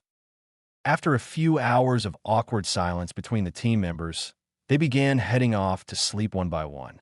Sakura and Hinata occupied one of the tents, and Shikamaru rested in another, while Naruto remained seated unmoving on a boulder outside. Sakura lay on the ground, unable to fall asleep. She couldn't help but remember the look on Naruto's face when he shrugged off her hand and left the raiders' tent. He looked like he had just after he discovered that Jiraiya had died fighting pain. Whatever had caused it, it was something important. Naruto was always an optimistic person, always thinking the best of even the most hopeless situations. For him to sink that low into a depression so quickly meant that he had learned something terrible, and she was determined to discover what it was. Making her decision, she jumped out of her cover and headed towards Naruto. She stood in the bushes, trying to figure out if she was doing the right thing in confronting him. "I can feel your chakra. Come on out, Sakura," he said with more sadness than she could stand. The fact that he left out the honorific of her name worried her. Something was definitely wrong. She emerged from the trees and observed her longtime teammate. He looked like he wasn't planning on sleeping at all tonight. She could see the cogs of his mind spinning, thinking harder than should be allowed for 2 in the morning. She just looked at him for a while, trying to think of what to say. He seemed content to just sit there and wait for her to speak. He had nothing better to do anyway. Sakura couldn't take the silence anymore. "Naruto, please tell me what's wrong. You can't just hold in like this. If it is affecting you this bad, then I deserve to know so I can help you. We are teammates. We can't keep secrets from each other," she said. She was right. She did deserve to know. This obviously affected her too. And he really was too tired to argue with her. He would have answered any question she asked just then. Naruto sighed deeply and spoke. The leader of the raiders told me that the Akatsuki are going to attack Konoha in 3 days. Sakura pondered that for a moment. She knew the seriousness of the threat that Akatsuki posed to their village. Even so, she was optimistic. "We'll be all right, Naruto. We have advance notice this time. We can prepare. Especially with you, there we can dash." She also told me that if I fight in the battle, I will fall into darkness. Naruto interrupted. Apparently unable to hold it in any longer, the blonde quickly told the kunoichi everything else that had transpired during his meeting with Aki. Sakura was speechless. She tried to wrap her mind around all that her best friend had told her. Akatsuki was going to invade Konoha in 3 days to capture the Kyuubi with an army of hundreds of rogue shinobi. Many villagers and ninja were going to die. Naruto was going to die. She considered arguing with him. She wanted to yell at him to take Aki's advice and get as far from Konoha as he could. She held her tongue, knowing that he wouldn't change his mind. She smiled to herself.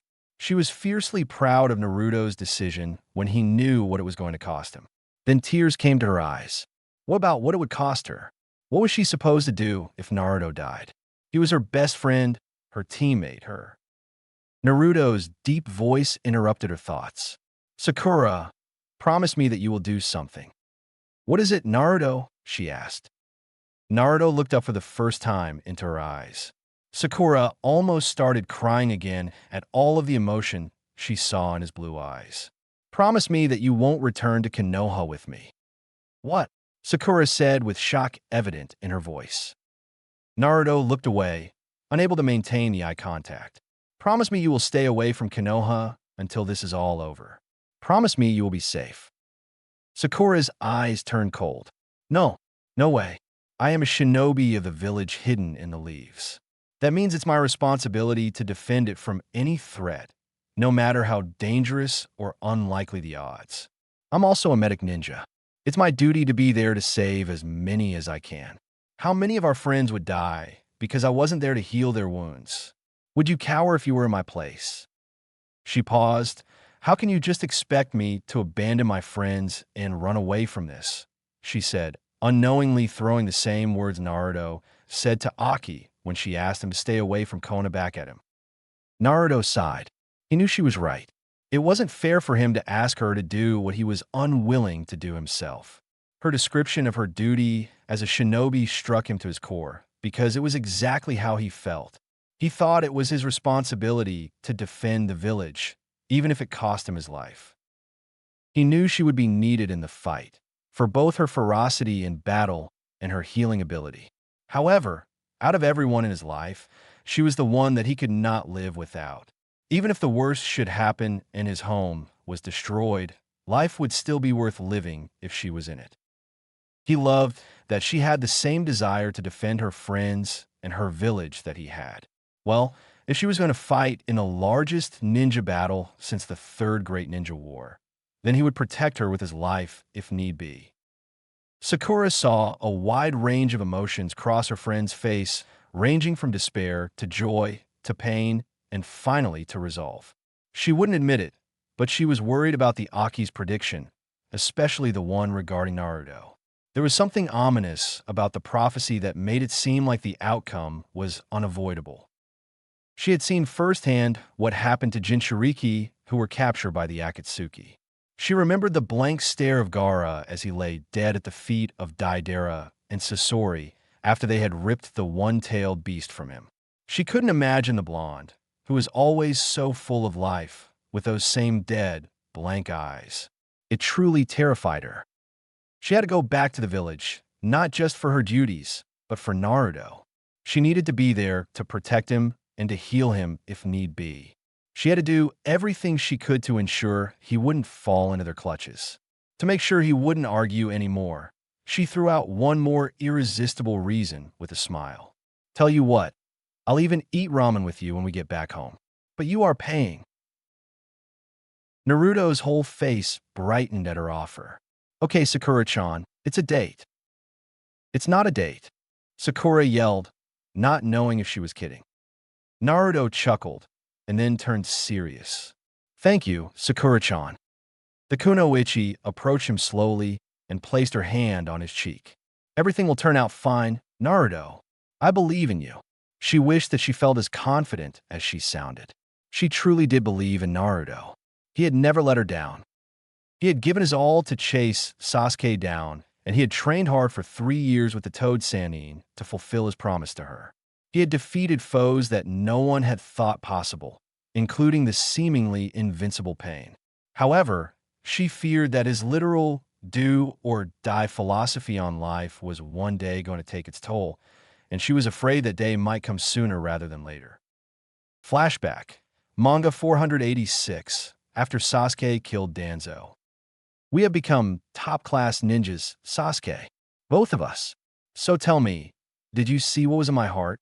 How I really feel? Did you see what will happen if we fight again? We're both going to die. Sakura went wide-eyed. What was Naruto talking about?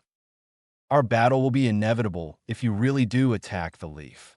So keep your hatred, let it fester, and hit me with it full force. I'm the only one who can bear the full brunt of your hate. It's my job, no one else's. I'll bear the burden of your hatred, and we'll die together. End flashback chapter 6, The Calm Before the Storm. Hunted. Naruto's footsteps were heavy as he ran through the forest, a clear sign of any ninja's exhaustion. His legs burned as he moved uphill, hoping he could trick his pursuer into thinking he took the easy downhill path. No way he was that lucky. Panting, the blonde leaned against a tree for a moment, but was forced to press on as a kunai embedded itself into the recently abandoned tree. Naruto reached the peak of the Hokage mountain and awed at the destruction he saw. It was exactly as Aki had shown him. Blood, fire, screams, death. His home was being destroyed despite his efforts. Konoha, shinobi to the end. Naruto turned around to face his hunter. Crimson eyes burned through the night as Sasuke Uchiha emerged from the tree line, trapping Naruto against the cliff edge of the Hokage monument. 1,000 birds chirped as blue lightning laced across the young Uchiha's arm. A flash of light, and it was over. Blood coursed down the arm of the Sharingan user as he pulled it out of the chest of his old teammate. Naruto looked from Sasuke to the grievous wound and back to his brother's eyes. Why, Sasuke, was his last thought before falling backwards off the mountain. The breeze was cool as he fell. His village grew closer and closer as the blonde closed his eyes. Goodbye, Sakura-chan. Naruto woke with a yelp, still envisioning the ground growing ever closer. He knew the dream came from Aki. She was trying to tell him something. Sasuke would attack Konoha with the Akatsuki army. Finally aware of his surroundings, he could tell that it was still just before dawn. Naruto stood and ran to wake his teammates. A bit grumpily, Naruto managed to gather his friends by bribing them with breakfast. Spit it out, Naruto. Why did you wake us so early? Shikamaru said, still longing for his bed. It's about what happened last night in the leader's tent. Naruto started. You remember the rumors that the leader could see the future? The team nodded. She told me that Konoha is going to be attacked. What? When? Hinata asked. 3 days as of last night, so 2.5 now, he answered. Hinata looked shocked, but Shikamaru knew this wasn't the worst of it. Akatsuki, right? The blonde nodded. How did you know? Shikamaru said, they're the only group that we know of with anywhere close to the resources to bother trying. Plus, you look too worried about it for it to be an unheard of group. The young Nara sighed loudly. Did she say anything else? Naruto exchanged a glance with Sakura that didn't go unnoticed by the shadow wielder. She knows something, he thought. No, just a warning. Naruto answered. The team leader eyed the blonde a moment longer, but could tell nothing more from his face. I knew this wasn't going to be good news. We need to hurry back and tell the Hokage. With the Akatsuki coming in 2 days, the more time we have to prepare the village, the better. No one disagreed. After swiftly packing their belongings, they began the long trek home. They traveled quickly and with few breaks. Though they all were exhausted from the trip, they knew that the Hokage needed to be told about the invasion that was soon to be at hand, and that gave them the endurance to move even faster. The ever-energetic Naruto led the way as Hinata, using her Byakugan, made sure they wouldn't run into any trouble. With no unforeseen delays, the team managed to turn a 2-day journey into 1.5. When at last the Konoha gate in view, the team let out a sigh of relief that they didn't know they were holding that the village was as they had left it. As they entered the village, Shikamaru said, "Naruto, go report to Lady Tsunade. Tell her all that you have told us." The blonde quickly ran off in the direction of the Hokage Tower to give his report.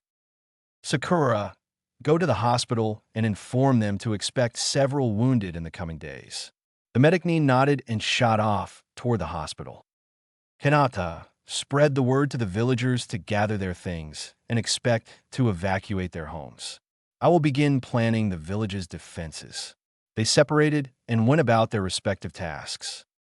Naruto arrived at the Hokage Tower and burst into Tsunade's office with his usual flair. "Bachan, we are back and we've got bad news." "Not now. Naruto, can't you see I'm busy?" said the Hokage as she signed another form that barely put a dent in the large stack before her.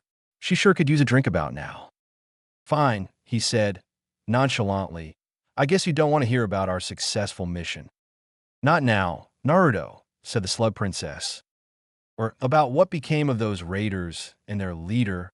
Naruto continued. Tsunade, growing more irritated, said, "Not now, Naruto." "Or about how an Akatsuki army will be at our gate tomorrow evening," he said as if he never heard her. "Not now, Nara Dash, wait what?" the Hokage yelled, not believing she heard him right. "Oh, so you do have time for my report," Naruto said with a sly grin. Tsunade jumped up from her desk and slammed him against the nearest wall. What's this about an Akatsuki army? Now she really needed a drink. After Naruto explained the situation to her, again leaving out the prophecy regarding himself, the Hokage summoned several Yanbiyu ninja into the room. "I want you to bring Kakashi, Shikaku, and as many elders as they could find right now." Dismissed. The elite ninja nodded, bowed, and shishened away to complete their assignments. Once the top minds in the village arrived, Naruto began with his conversation with the leader of the raiders. "While my team held off the raiders outside, I snuck into the leader's tent, but she was there waiting, as if she was expecting me all along. At first, I didn't believe the rumors about her being able to tell the future, but after the things she showed me, I'm not so sure anymore." "What did you see?" asked Shikaku. "She showed me the village during the coming attack. There were hundreds of enemy ninja. I've never seen so many ninja in one battle. Shinobi on both sides were being slaughtered." Naruto paused, trying to think of the words to describe the devastation he saw in Aki's tent. "I can't describe how much blood there is on the ground on the walls. Body parts were lying everywhere, and people were screaming in terror and pain." "It is because you are too young to know what war really is," Kakashi said stoically. "Most of us have seen with our own eyes what you describe, and we know it too well. It is not something one forgets easily." The other older shinobi nodded in agreement. "When is this invasion supposed to occur?" asked a village elder named Saito. 3 days from their meeting, in other words, tomorrow night." Shikamaru answered. "There is no reason to assume that this force expects us to be ready for their assault. Although we are short on time, we can have several surprises ready for them when they come." "How do we even know this vision is even true?" Naruto could have been tricked. Saito said, "We can't, but we also can't take the risk that it is true. Evacuate the villagers to the shelter immediately and begin preparations for our defense. Shikaku, as our military strategist, I want you in charge of this," said the Hokage. The older Nara bowed respectfully. Unexpectedly, Shimakaru stepped forward. "With all due respect, I would like to volunteer in place of my father." Slightly surprised at this development, Tsunade allowed him to continue. "Explain." "1. I'm more familiar with the Akatsuki. I've confronted them on several occasions and have already spent many hours studying their movements and elite members. This could be critical information that would take too long to explain to someone else. 2nd, I am more aware of the skills and capabilities of our forces.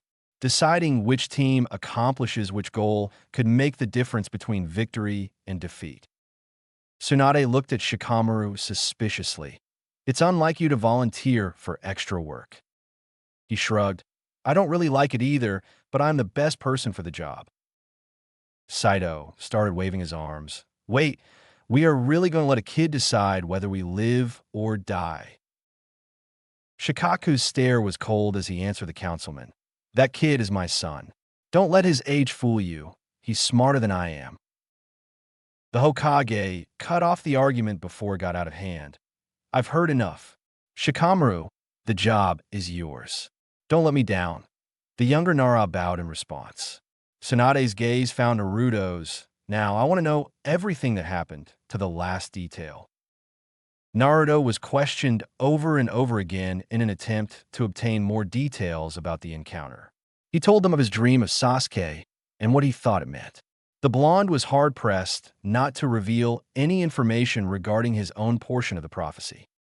After nearly an hour of questioning, Naruto was dismissed and told that he could rest while they planned the defense of the village. As he left the office, he saw Sakura asleep on a bench. She was still wearing her mission outfit. He wondered if she had gone home at all, or if she had simply gone straight to the tower to wait for him after leaving the hospital. Naruto just stared at her sleeping form for a while, admiring her beauty. She may be wearing clothes covered in filth, sweat, and blood, but she still looked gorgeous to him. After a while, he approached her and gently shook her arm to wake her. Still groggy from having slept, Sakura said, Naruto, what's going to happen now? Planning and thinking and lots of other things I'm not good at, he said with a chuckle. After shaking her head to get rid of the last cobwebs of slumber, Sakura said, Well, I guess there's nothing we can do for now. Come on, I'm starving. Let's get that dinner you owe me. Never one to complain about any additional time he got to spend with his best friend, Naruto nodded. Helping her up from a bench, they headed off to Ichiraku's together. Along their way, they passed several memorable places in the village. First was the bridge, where they always used to wait for Kakashi to show up before missions. Second was the academy, their first step towards becoming shinobi. Last came the training ground where they first truly became Team 7. Both were swimming in memories. Sakura was brought out of her thoughts when her teammates spoke. I haven't forgotten my promise, Sakura-chan. I will bring him back. She rarely knew what to say to him when Sasuke came up in conversation. The ex-member of Team 7 had left a big hole in both of their lives when he left, one that Sai just couldn't fill. Even so, with war literally at their doorstep, now wasn't the time to daydream about the day Sasuke would return. We'll bring him back someday, Naruto. Together. She smiled and elbowed him in the side. Besides, I have all I need right here. Naruto held his side, feigning injury, but couldn't keep the smile off his face. Thank you, Sakura-chan. Despite the tense atmosphere now that word had spread about the impending attack, the two teammates were having a good time, enjoying each other's company. As they walked, some of Naruto's fangirls began following, giggling all the while. Naruto glanced at Sakura with an apologetic look. The pink-haired ninja turned around, stuck her tongue out at the girls, and wrapped her arm around Naruto's. The fangirls looked one last time at Naruto hopefully, but he was still in shock at what Sakura had done. One particularly brave girl crossed her arms and sneered at the medic Nin. Shaking her head, the pink-haired shinobi picked up a stone from the ground and, using her bare hand, crushed the rock to dust.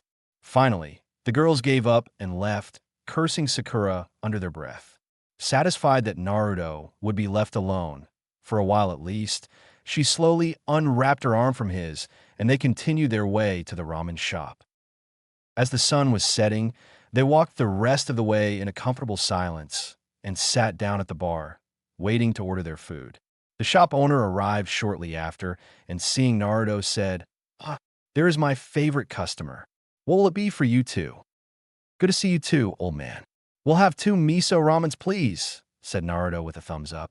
The blonde was practically jumping in his seat with excitement. When their food arrived, he dug straight in, paying no attention to table manners or his female companion. Sakura played with her noodles while observing her best friend. Even after 6 years, Naruto had never forsaken his first love, ramen. He had matured a lot since they had first become Team 7. He rarely did pranks anymore. Unless they really deserved it, as he always said, he had got Tsunade good once by replacing her secret stash with hot sauce after she forced him to go on a D-rank mission. Though he didn't always use it, he really was intelligent. His ability to strategize on the fly, in the middle of a fight, helped give him his reputation for being the #1 unpredictable ninja. Even physically, he had matured. His body had toned out evenly, losing the remains of baby fat and replacing it with well-toned muscles due to his excessive training. He had certainly grown quite handsome over the last few years. Yet for all of his recently acquired maturity, it all flew out the window whenever ramen came into the picture. Aside from his height, Sakura could easily see the 12-year-old Naruto come out in moments like this. She was torn about whether she should laugh at him or whack him over the head for being such a baka. It reminded her of when she first saw Naruto after he had defeated Pain and convinced Nagato to revive the fallen shinobi of the village. Flashback, manga 450, Konoha Village, after Naruto defeated Pain. She ran to where the other villagers awaited Naruto's return. At last, the recently revived Kakashi walked through the tree line with a blonde on his back. He looked exhausted. His uniform was crumpled and torn and covered in blood, filth, and sweat. He had never looked better to her. He was alive. She eased her way through the crowd, trying to get to him. As she was approaching, another emotion took a hold of her. Fury. How dare he try to take on Pain all by himself? He could have been killed. How could he be so reckless? She eventually broke through the crowd, and he saw her. Sakura. She moved toward him slowly. When they were face to face, she struck him over the head with as much power as her emotionally wrecked body could muster. "You are always so rash, dummy," she screamed in frustration. As he was falling to the ground from the unexpected blow, she caught him in her arms. She lifted him up to his feet again and embraced him as tightly as she could, cupping his head in her hand and moving her fingers through his hair. "Thank you." In flashback, Naruto apparently broke through his ramen haze long enough to notice that she hadn't eaten any of her food yet. "What's wrong, Sakura-chan? Doesn't your food taste good?" he asked innocently. Sakura sighed. "The food is fine, Naruto. I was just thinking." "What about?" he asked. "You," said Sakura. She blushed, realizing she spoke without thinking. "I mean, about how much you have grown." She nodded toward the ramen, smiling. "And how much you haven't." Naruto started scratching the back of his head, like he always did when nervous or embarrassed. "What can I say, Sakura-chan? Some things never change." Sakura noticed his face suddenly tense, as if deep in thought.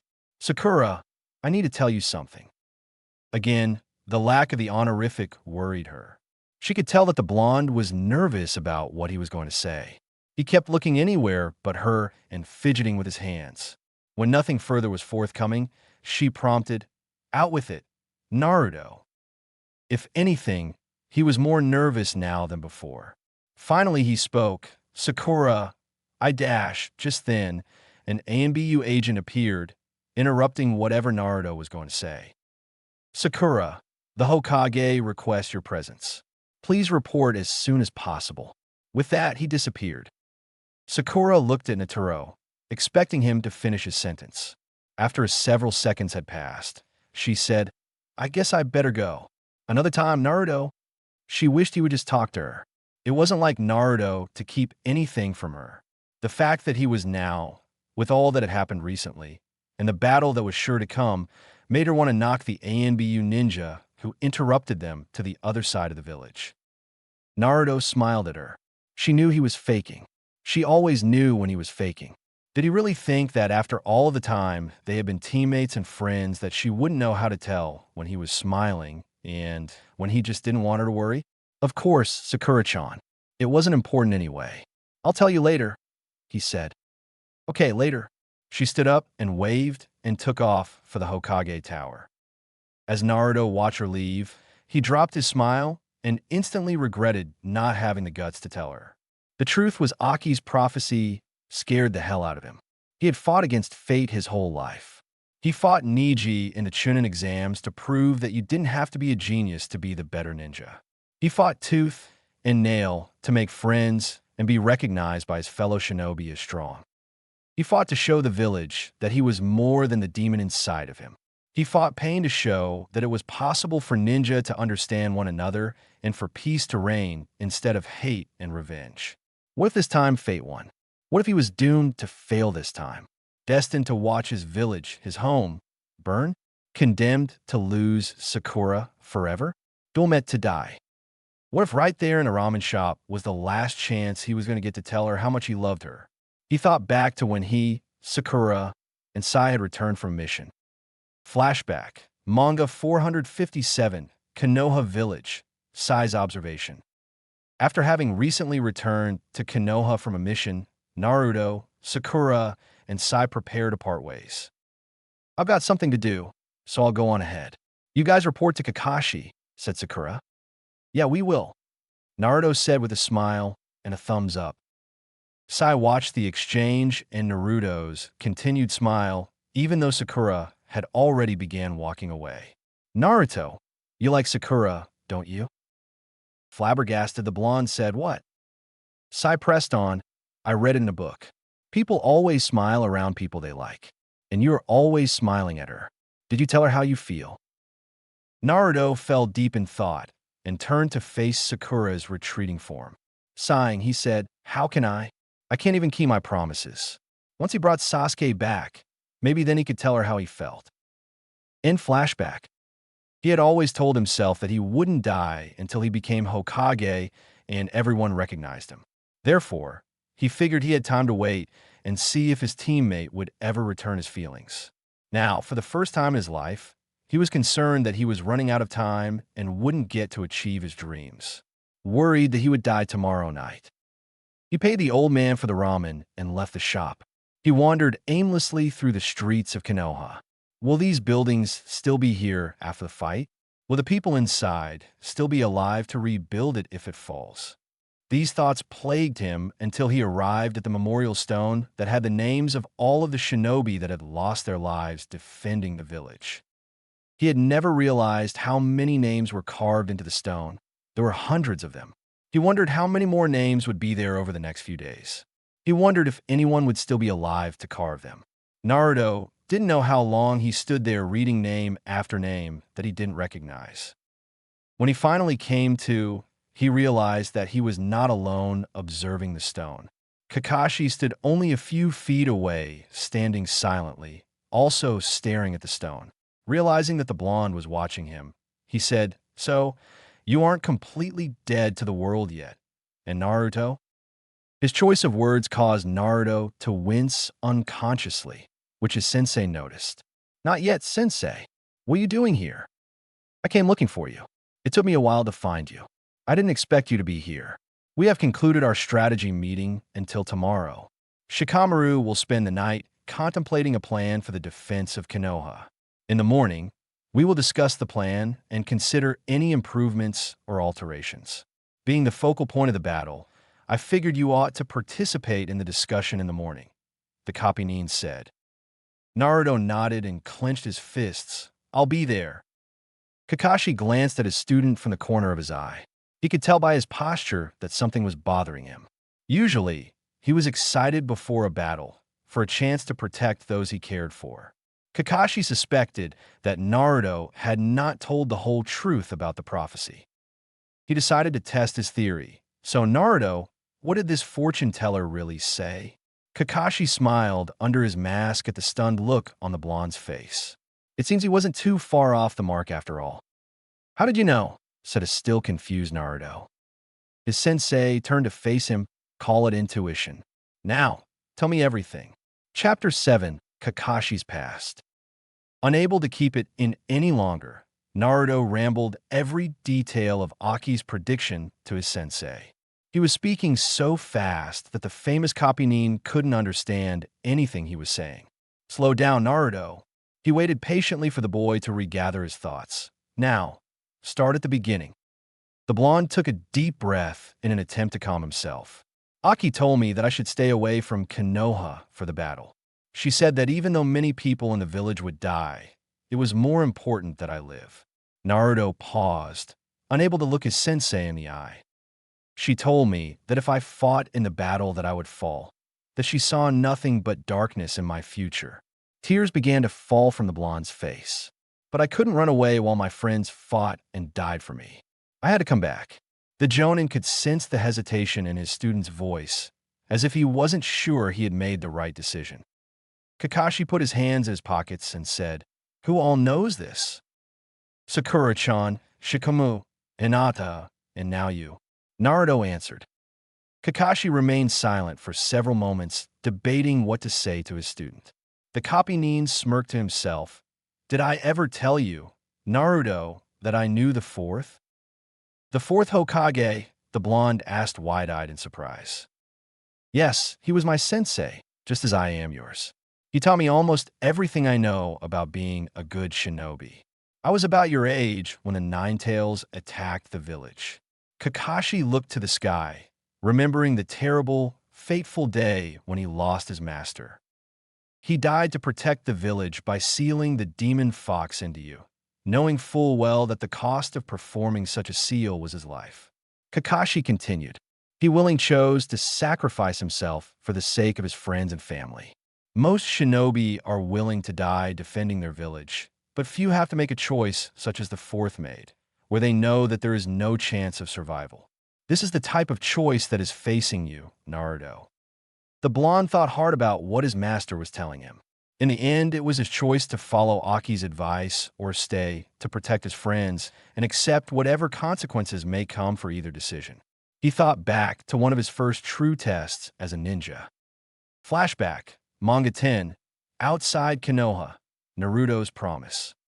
How could this be? How could Sasuke be so far ahead of him? The team single-handedly took down both of those chain-wielding Chunin. I just stood back and cowered. I should be becoming stronger. I've completed many missions, and I even practiced jutsu every day by myself. Naruto clenched his fists. I'm not going to need saving ever again. I'm not going to be afraid and try to run. I won't lose to Sasuke. I swear it by the pain in my left hand. His kunai plunged into his hand, sprinkling blood on the ground, sealing his promise. In flashback, Naruto looked at the back of his hand where the scar should be, though thanks to the Kyuubi there was none. I made a promise, remember? I'm not going to be afraid and run away. No matter the cost, I will protect my home. This time, there was no hesitation in his voice.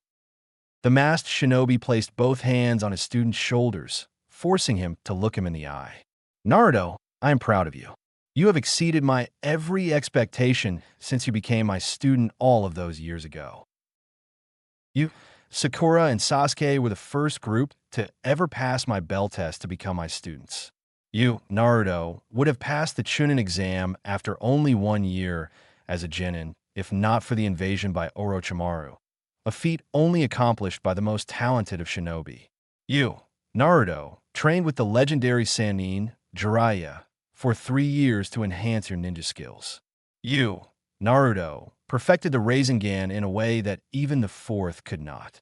You, Naruto, completed your sage training at the young age of 16 and defeated pain, saving our village from destruction and reviving me from death in the process. Kakashi paused, catching his breath after the long list of his students' accomplishments. Every second that the villagers are alive is a gift from you for saving them from their fate at Pain's hands. Kakashi did something he never thought he would do since his father, Konoha's white fan, died. He hugged Naruto. The blonde shinobi was stunned. He never knew how much he meant to his sensei. He had never taken the time to look back at all of his accomplishments. He was always focused on his next seemingly unreachable goal, his next obstacle. Hearing his list of achievements from his master filled him with pride and confidence. After a little while, Kakashi let Naruto go and said, "Even though the odds are against you again, I would bet on you every time." Naruto smiled, looking relieved for the first time since the masked ninja had came to the memorial stone. "Thank you, sensei." Kakashi nodded. They stood together, staring at the names carved in the stone. Naruto spoke again, with sadness in his voice. What are the times I failed Sensei? What about Sasuke? Or Ero Sennin? What are those I have lost because I wasn't there to protect them? Kakashi looked to the sky once again for inspiration on what to say to the troubled young man. Fate had never been kind to Naruto. He was constantly being hated by the villagers for his inner demon, or hunted by Akatsuki for the same reason. He had hardly ever had a chance to see the blessings of life, since he was always experiencing pain and loss. The masked shinobi was never one to share too much about his personal life, but this once, he felt like his student deserved to know the truth. Would you like to hear how I got my Sharingan? Naruto, always curious about his mysterious sensei, said timidly, "If you don't mind sharing, sensei." Flashback, manga 243, Obito's gift. The enemy shinobi had just caused the cave to collapse on a young Kakashi, Obito, and Rin. Just before he was crushed by a falling boulder, Obito shoved Kakashi out of the way and took the boulder himself. After the one-eyed shinobi cursed himself for being a failure as a jonin, Obito Uchiha spoke. "I'm the only one who didn't give you a present at your jonin celebration. Right, Kakashi? What would be good I was thinking, and now I've come up with it." Chuckling softly, Obito continued, "Don't worry, it's not useless baggage. It's this Sharingan of mine. Please accept it." He looked at his other teammate. "Rin, with your medical jutsu, please take out my Sharingan and implant it into Kakashi's left eye." With a serious look, Rin nodded and looked at Kakashi. "Kakashi, come over here, so we can start quickly." Obito coughed up blood and said, "I'm already going to die, but I can become your eye, and from now on, I will see the future." Within a few minutes, Rin skillfully completed the transplant. Kakashi opened his new eye, Obito's legacy, and listened to Obito's final words. "Kakashi, take care of Rin." In flashback, as Kakashi told his story, he raised his mask that hid his Sharingan, giving Naruto a good look at Obito's parting gift from this world. "You are not the only one who has failed to protect his friends, Naruto," Kakashi said sadly. "All we can do is learn from our mistakes and use what strength we have to save those we love. You cannot save everyone, Naruto," the Kappinin said as he replaced his mask over his Sharingan. Naruto understood, but another part of Kakashi's story piqued his curiosity. "Sensei, whatever became of Rin?" Kakashi shook his head at where this line of questioning was heading. "Obito's last wish was for me to look after Rin when he was gone. In the end, I failed in that task just as I failed to save him." Flashback OC. Darkness was their ally this night. A sentry passed just a few feet from where they hid on the roof of the complex. It would have been all too easy to kill the guard, but that was not their mission. Letting the sentry pass, two dark forms landed and ran into the building. Several other guards lay between them and their prize, but they had trained for this. Their timing was perfect. A sentry completing his rounds turned left just as Kakashi and Rin passed on his right. A second guard paused and looked down an empty corridor before continuing on. After he began moving again, the duo dashed through the same corridor. Finally, they successfully reached the center of the complex. Now came the hard part, entering a locked room with two watchmen posted outside. Stealth was no longer an option. Now, they had to have faith that no one would notice the missing sentries long enough for them to complete their mission and get away. They quickly and soundlessly pounced on the guards, knocking them unconscious. Rin withdrew her toolkit while Kakashi took watch, keeping an eye for any sentries that might wander by out of schedule. It took her a bit longer than she expected, but eventually the lock came free. With no chakra seals guarding the area, they swung the door open and entered the nearly bare room. The only thing in the 15 by 15 room was tile floors and a pedestal in the middle on top of which stood a scroll, their mission. The contents of the scroll were unknown to the pair, but the Hokage said it was important to ending the war. Kakashi dragged the two watchmen into the room and leaned them against the back wall. Rin walked up to the shrine. "Can it really be this easy?" "You call that easy?" her teammate answered. She rolled her eyes and glared at Kakashi. "You know what I meant." "Yes, I know." he said while joining her. They both examined the pedestal for any traps that they weren't prepared for in their briefing. Finding none, Rin picked up the scroll and tucked it away with her kunai. Getting out was easier than getting in. The sentries were nowhere to be found. As they approached the exit to the compound, Kakashi held out his arm, holding his teammate back. Something isn't right, he thought. Are you sure they're coming this way? One of the guards asked. Of course I'm sure. They have no idea we know they are here, so they have no reason to be careful. Another answered. Proving him right, the two intruders came out of the shadows, heading toward the doors. When the first intruder's hand touched the handle of the door, the watchmen unleashed their might, firing kunai, fireballs, and a torrent of water towards the trapped duo. As the steam faded away, the sentries saw the two intruders unmoving on the ground, their melting bodies still steaming from the wait a minute melting. They were mud clones. The real Kakashi smirked. Thanks to the guards' overconfidence, they gave away the positions of 4 defenders. He activated his Sharingan, charged his Chidori, and dashed towards the first location. The sentry was dead before he hit the ground. Quicker than the lightning he wielded, the masked Jonin moved to the second origin of attack. The second victim fell as easily as the first. The third, however, saw him coming. A simple feint, and he was on his way to the fourth watchman. Kakashi arrived where the fourth man should have been, but found no one. A kunai whizzed past him and triggered a series of exploding tags around him. Kyuso, the Kapinin thought. This is not good. No novice to battle. The fourth guard had realized what was happening to his teammates and set a trap by surrounding his location on the roof with exploding tags. Earth Wall Jutsu.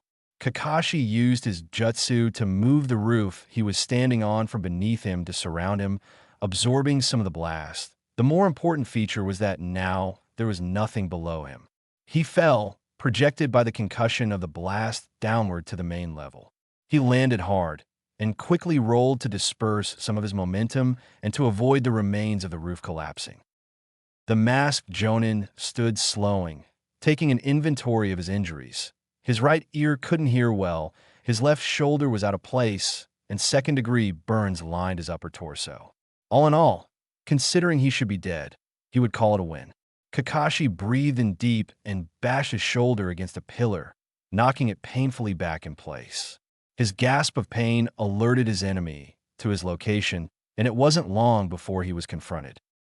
You must be a strong ninja to have survived that. The guard looked at his hideout, Leaf Ninja. Kakashi tried to look less worn out than he was, but he didn't think he was succeeding. I have my moments, I suppose, but I've known enough more powerful ninja to keep my ego in check, he answered. Unfortunately, he could tell that his opponent was significantly stronger than he was based on his chakra levels. This was about to get interesting. Just give us back the scroll, and I will let you live, said the enemy Nin. Unlikely. I know enough to know that there is no way you would let me live. Not after I killed 3 of your own.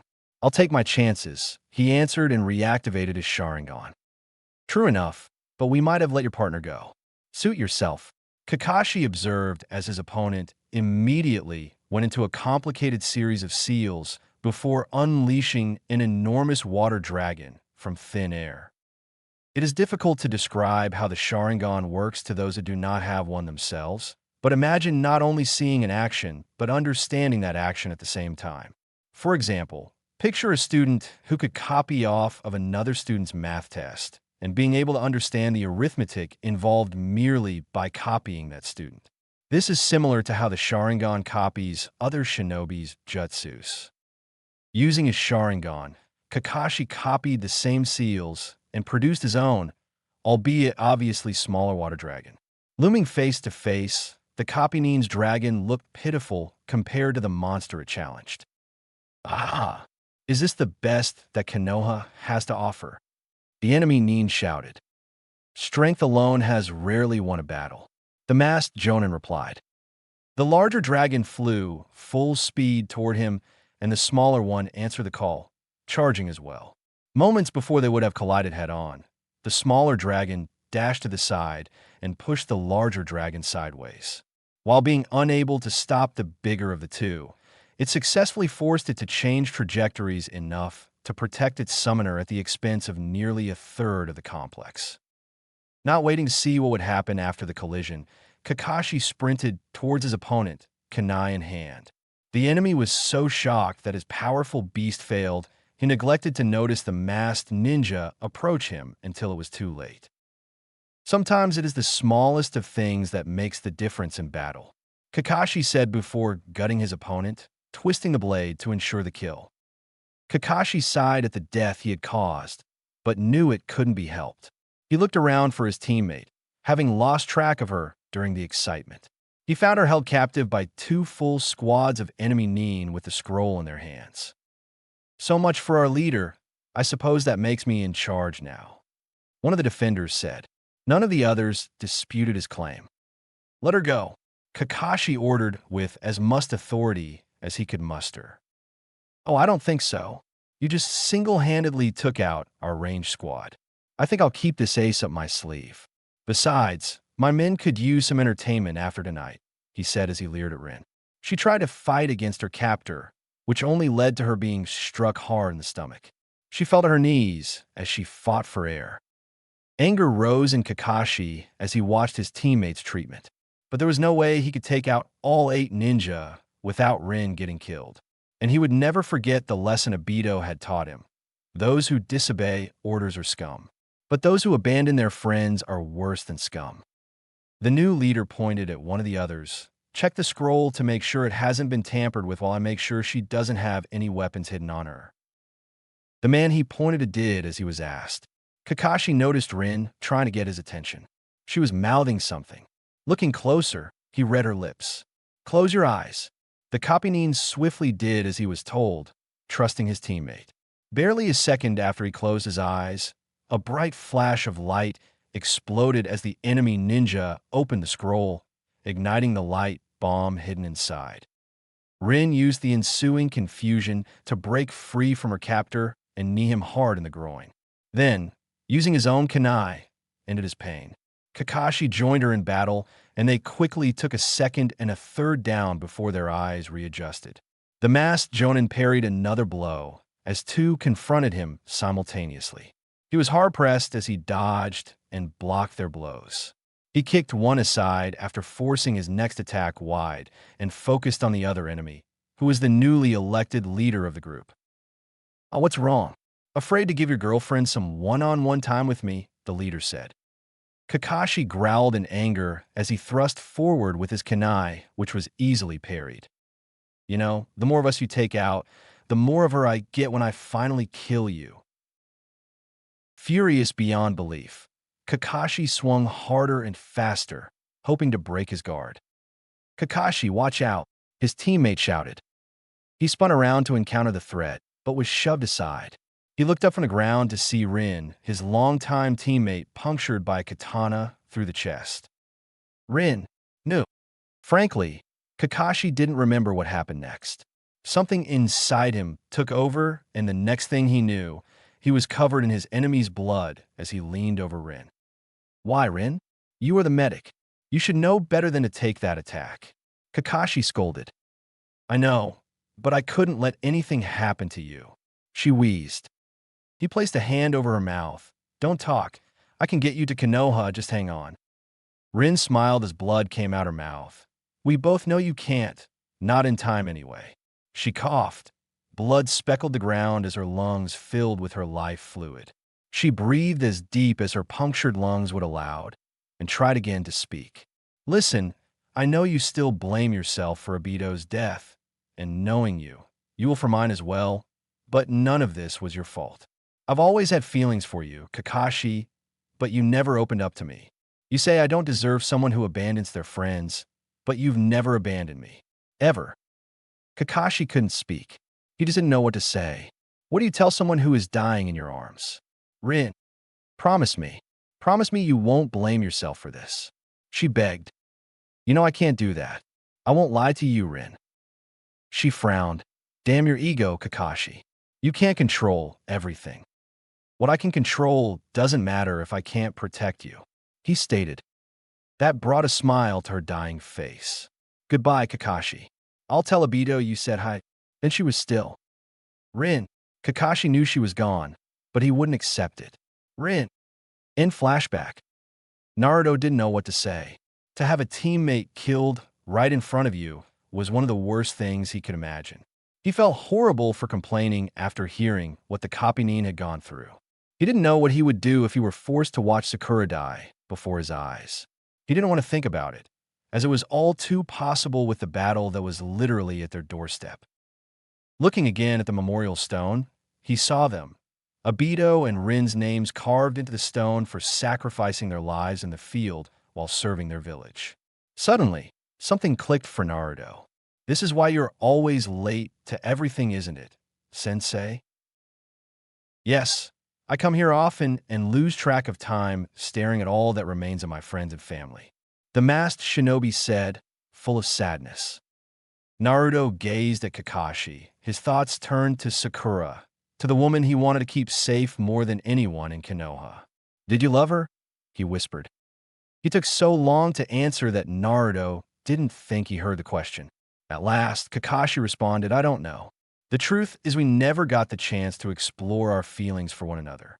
But she meant more to me than anyone else I knew. This made Naruto feel even worse for losing his courage at the last moment to tell Sakura how he really felt. Kakashi echoed his thoughts. Naruto, don't make the same mistake I did. Tell her your feelings while you can. I promise you'll regret it for the rest of your life if she dies and you never told her how much she meant to you. Huh? How did you know, Sensei? Asked a confused Naruto. Kakashi smiled through his mask. Your face is an open book, Naruto, for those who know what language to read it in. The Kapinin said cryptically. Now come on, enough talking for one night, eh? How about some training to get your mind off of things? Sure, I've been meaning to show you what I've learned from Bushy Brows. Taijutsu. All right, let's see what you've got. Kakashi led Naruto to the nearest training field and got into position about 30 feet away from his student. He reached into his back pocket and pulled out his copy of the late Jiraiya's Aika Paradise. You don't mind if I catch up on some reading while we train, do you, Naruto? The blonde smirked and gave a thumbs up. You're going to need more than one hand against me this time, Sensei. All right then, here are the rules. The training is over when you force me to use my left hand. Sage mode is not allowed, Kakashi said while raising the hand holding the book. If you fail to complete this in 1 hour, I'll see to it the Hokage gives you D rank missions for a week. And if I win, you treat me to Ichiraku's as much as I want, and no Sharingan. Naruto responded while rubbing his greedy hands together. Deal. Your training starts now. Kakashi didn't budge, knowing it was a student who had the time limit, not him. Aware of the same dilemma, Naruto sprang into action, immediately summoning several clones who ran towards the Kapinin. The doppelgangers quickly surrounded the Jonin and engaged him from all sides. Kakashi grabbed the wayward arm of a clone after ducking his punch and hurled it into a multitude of Narutos, knocking them down.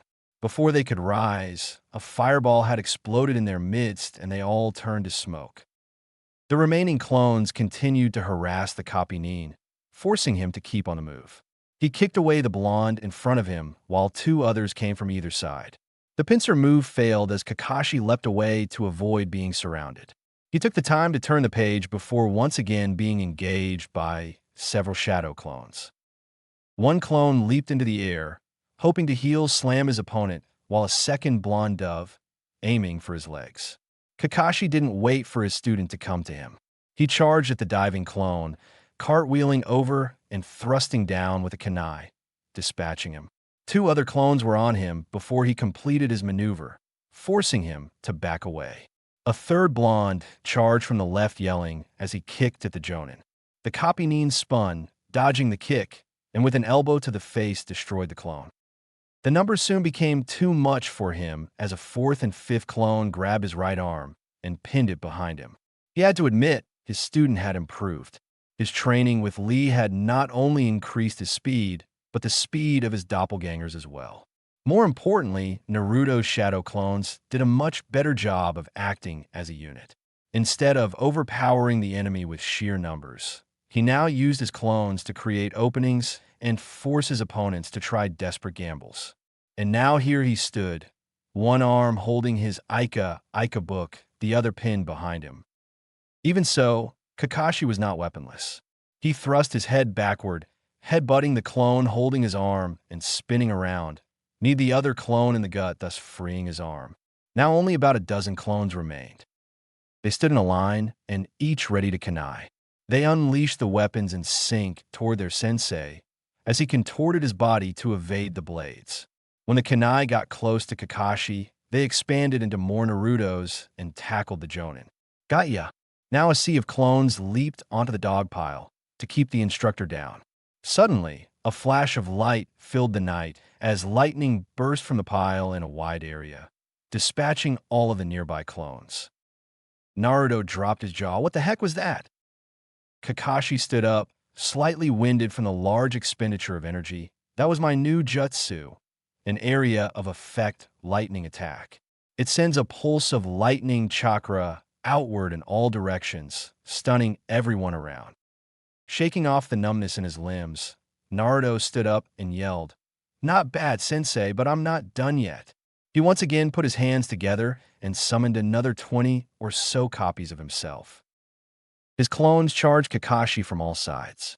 The copy Nin prepared himself for another round of battle. Suddenly, all the clones transformed into beautiful women covered in nothing but smoke. The one-eyed ninja gasped at the sight and fell over. All of the transformed clones disappeared, and all was silent except for Naruto's laughter. The older ninja grumbled as he returned to his feet. Since I didn't have to use my left hand, you didn't technically beat me." Still chuckling, he answered, "I don't care. Your face was totally worth it." The copy Nin stood and dusted himself off. It had been years since Naruto had done his sexy jutsu. Still, it was embarrassing to fall prey to it. We'll call it a draw then. Fine. As the adrenaline of battle faded away, it was replaced by thoughts of his village's situation. Naruto sighed. Why can't life be as simple as a fight? My body knows how to react when I'm under attack. My instincts take over, and I just do what I need to come out on top. If I'm wounded, the QB heals me. Now, there's just too much to think about, too much at stake. You may be able to make 1,000 clones, but you are still only one man. Keep it simple, Naruto. And if your instincts work in battle, maybe they will work in life too. Trust them to have you do what is right. His sensei answered. Anyway, we both have an early day and a long night ahead of us. Go get some sleep. Naruto walked back to his apartment, thinking on what Kakashi said. Maybe ironically enough, he was thinking too much. As the long day's journey and the spar took its toll, his last thought was of Sakura. I'll protect you no matter what. The next morning, the village's top shinobi and elders met in the Hokage Tower to discuss their defense against the coming Akatsuki army. Shikamaru started the meeting by discussing the general layout of his plan. We will be using 3-man teams instead of the usual 4-man cells. I assume you are aware that this will make each team weaker, said his father, Shikaku. Shikamaru looked up at his father and said, I know it is a risk, but the greater number of teams available will allow us to be able to react faster to the enemy movements and hopefully keep them from penetrating too far into the village. Returning his attention to the whole council, the genius continued, Secondly, per protocol, we will be evacuating all non-shinobi to the caves under the Hokage mountain until the situation is resolved or until the signal is sent that the leaf is lost, where they will then retreat through the secret tunnel underneath the mountain. Lastly, it is important to keep Naruto out of the fight for as long as possible. Shikamaru glanced at Naruto, expecting him to yell and scream that he should be on the front line. Surprisingly, the blonde kept silent, barely reacting to the genius comment. He is the focal point of this battle, and, as such, needed to be protected until it became obvious that his skills are desperately required. Shikamaru finished. How many enemies are we expecting to attack? Asked the Hokage. Based on Naruto's meeting with the leader of the raiders, I'm accounting for more than 200, answered the Nara genius. And how do you intend to deal with that many enemies? Kakashi questioned. Shikamaru smirked. I have several ideas for traps and other unique strategies for specific ninja to fulfill. To save time, I will discuss those strategies with the involved individuals later. The discussion continued for more than an hour as they finalized their defense plan for their home. Meanwhile, outside the village, a figure clad in black and red clouds stood on a boulder overlooking his old home of Konoha. He could almost smell it burning now. Zetsu emerged from the trees and approached his master.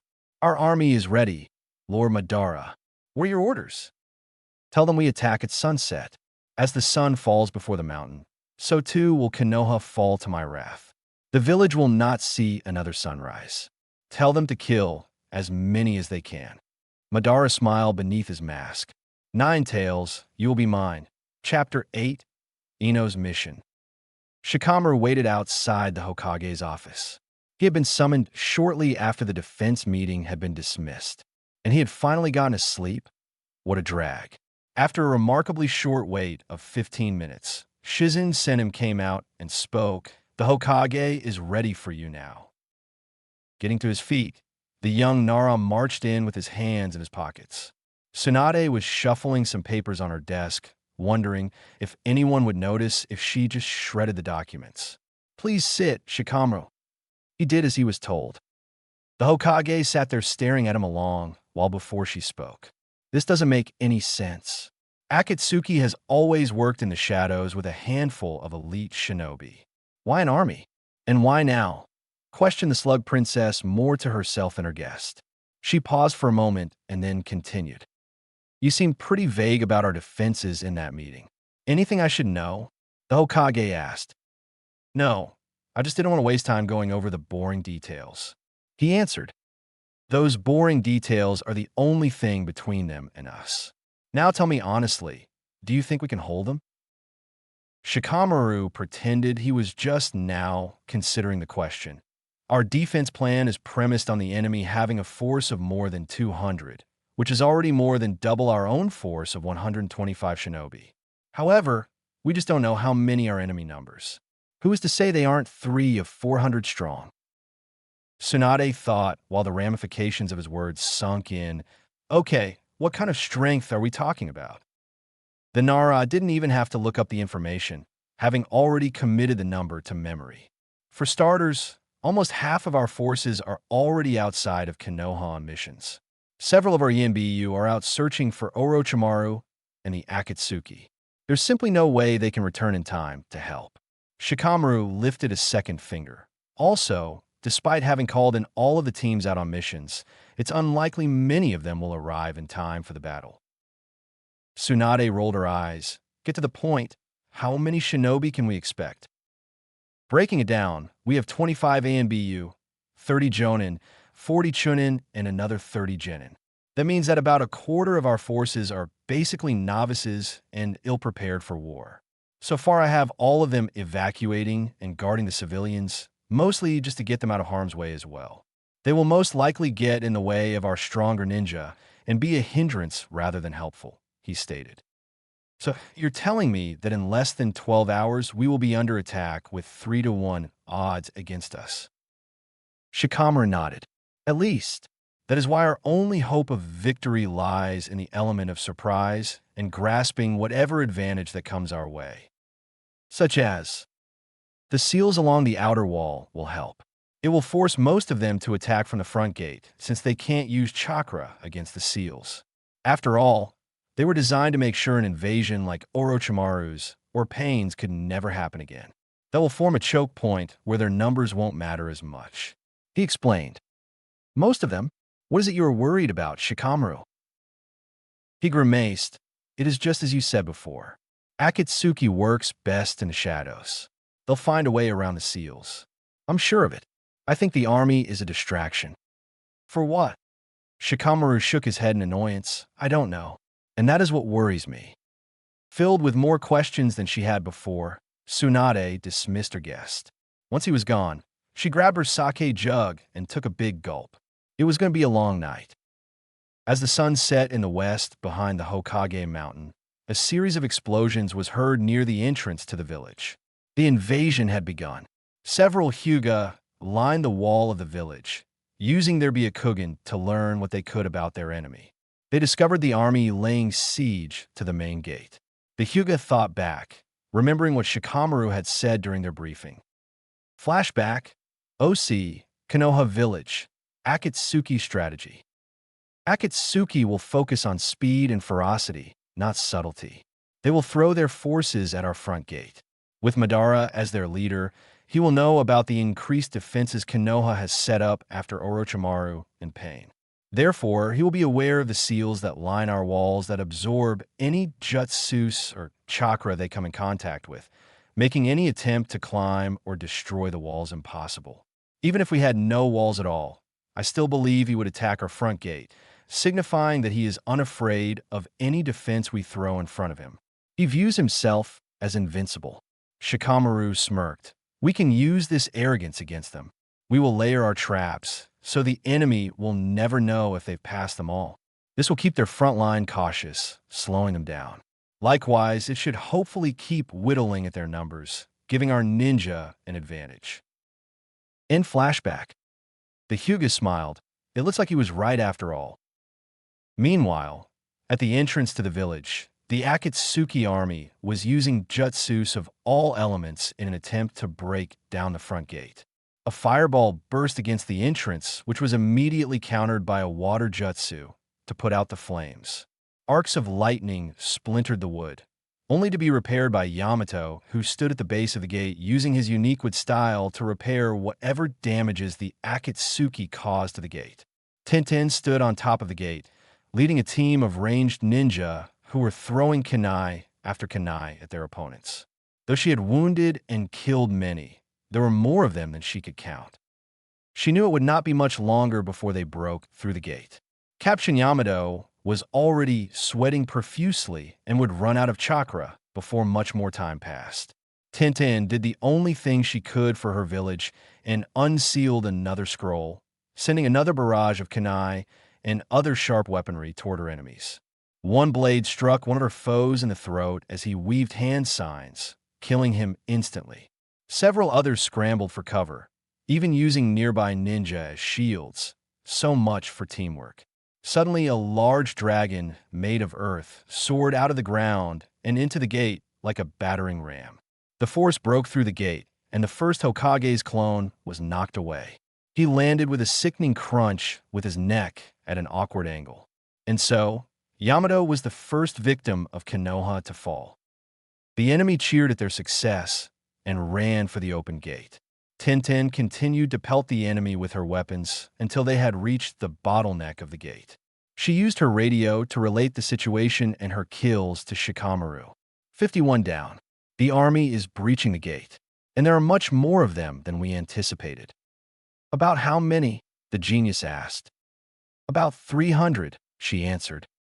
Good job, Tenten. You did well. Retreat to Point B and wait for my orders, said Shikamaru from inside the village. The weapon master watched as hundreds of Akatsuki dashed into her home. Regardless of her orders, she could not stand by while these bastards invaded Konoha. She summoned her most prized weapon, a double-bladed bow staff, and opened contact with Shikamaru for the last time. Sorry, Shikamaru, but I'm not finished yet. I promise I'll bring down as many as I can. Tenten jumped down from her perch, intending to finish what she had started. Tenten, what are you doing? Shikamaru shouted. The weapon master landed in the thick of the multitudes of enemy shinobi, still trying to squeeze through the opening they had created in the large gate. Tenten cleared the immediate area by spinning her staff rapidly, cutting down her foes on all sides. The nearby Akatsuki, recognizing the threat in their midst, drew their weapons and charged the kunoichi. The first opponent to reach her and slashed at her with his katana in a horizontal motion. Tenten moved her staff to block the weapon. Continuing the motion, she swung the bladed end of her staff at a second ninja who was preparing to strike her down from behind, leaving a deep gouge in his chest. Then, the wave of Akatsuki was upon her. She kept her staff in constant motion, keeping the enemy at bay and giving her room to maneuver, both offensively and defensively. Every time an opponent lunged at her strike, she would block the attack and slay another opponent with the opposite end of her weapon. That was the strength of the double-bladed staff. It was a perfect blend of aggression and passiveness. Its reach also provided another advantage, particularly against numerous enemies such as she was facing now. The Akatsuki, becoming frustrated with their lack of success in bringing the kunoichi down, began using ranged attacks such as kunai and even lower-class jutsu, so as not to risk the wrath of her fearsome weapon. Every time she dodged one of these attacks, she was rewarded with a cry of pain as another unsuspecting foe was struck instead. Tintin was growing weary. Not only that, but there was too much to focus on. She constantly had enemies on all sides over her. When she succeeded in slaying one, another, greedy for her blood, would eagerly take his fallen teammate's place. The ranged attacks were taking a toll on her as well. Numerous kunai were embedded in her flesh, and she had several burn marks from fireballs and countless other injuries. Realizing she was at her limit, the weapon master focused her remaining chakra and summoned a large ball of explosive tags. During her moment of concentration, a large muscular shinobi raced forward and plunged his katana clean through the kunoichi to the hilt. Tintin smiled. I hope Shikamaru's other defenses do better than I have. She looked into the eyes of her slayer, and with her last breath yelled, Kai. Shikamaru felt the explosion from his office. The genius pounded his hands against the desk, knowing that Tintin was only one of many deaths to come. Damn it! A chunin who was present at the gate handed him the report describing the defense of the village's entrance, including the number of kills and losses. The team had killed 51 Akatsuki prior to the destruction of the gate. Tintin had killed an additional 16 in her last stand, and her sacrifice at the end had cost Madara another 29 troops. In total, 96 enemies had been killed, and Tintin and Yamato had been their only losses. Shikamaru couldn't help but think that the battle had already cost them too much. As the core of the Akatsuki army ran into the entrance to the village, two figures jumped over the wall, heading away from the village. Ino sat on Kiba's ninja dog, Akamaru, who was heading towards the scent he had picked up shortly before. She had heard that the enemy had breached the gate and was now inside the village. Knowing her orders, she had left the village as they entered, searching for their target. She remembered Shikamaru's orders clearly. Flashback, OC, Konoha Village, Ino's mission. Shikamaru was sitting behind his desk, looking exhausted from planning all night and reading report after report updating the progress of the defenses. Ino entered as requested and waited until the commander finished ordering a chunin to perform one task or another. The young ninja left to carry out his orders, and Shikamaru looked to Ino. I have a special task for you, Ino. The enemy will have a commander skilled in sensory techniques. Their job will be to detect our traps and warn their troops so as not to set them off. I need you to capture the commander with your mind technique and order their troops into our traps. Trying to follow his line of reason, Ino thought out loud. I see, this will significantly lower the number of shinobi our ninjas will have to fight. Shikamaru nodded, correct.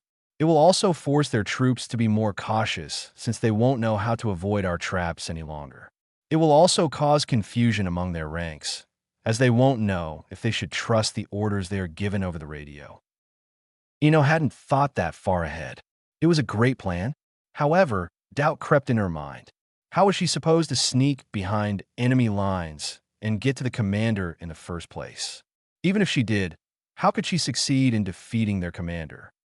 Shikamaru paused, seeing the doubt on Ino's face.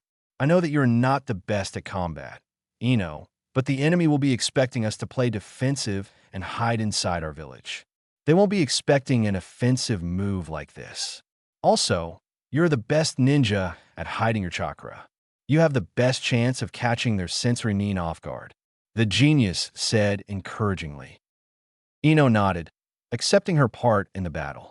Okay, I will do my best. Though she still wasn't sure how she was going to succeed, Shikamaru's words gave her faith that she would find a way. She turned to leave the office and prepare for her mission behind enemy lines.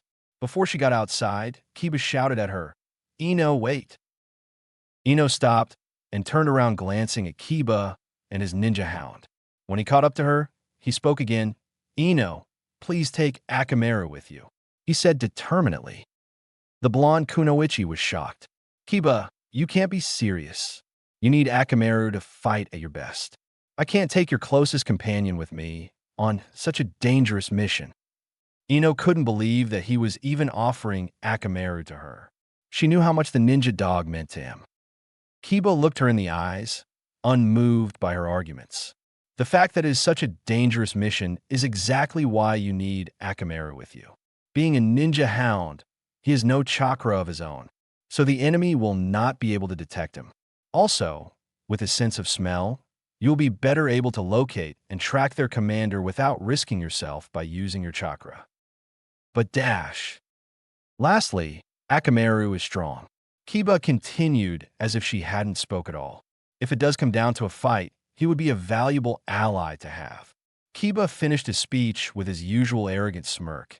Besides, I've got more than enough fight in me to take on their army without him around. It'll be a good chance to prove how strong I am on my own. Shikamaru listened to Kiba's reasoning closely, analyzing it for any disadvantages. Aside from Kiba losing part of his fighting edge, there really wasn't one. Compared to the increased likelihood of Ino successfully completing her mission, it was by far an easy decision to make. He was surprised he hadn't thought of it before. He's right, Ino. Take Akamaru with you. Ino felt a tear falling from her face. Kiba, are you sure? Akamaru is more important to you than anything. Are you sure you want him with me instead of you? She didn't know what she would do if she had to tell Kiba that Akamaru had fallen in battle.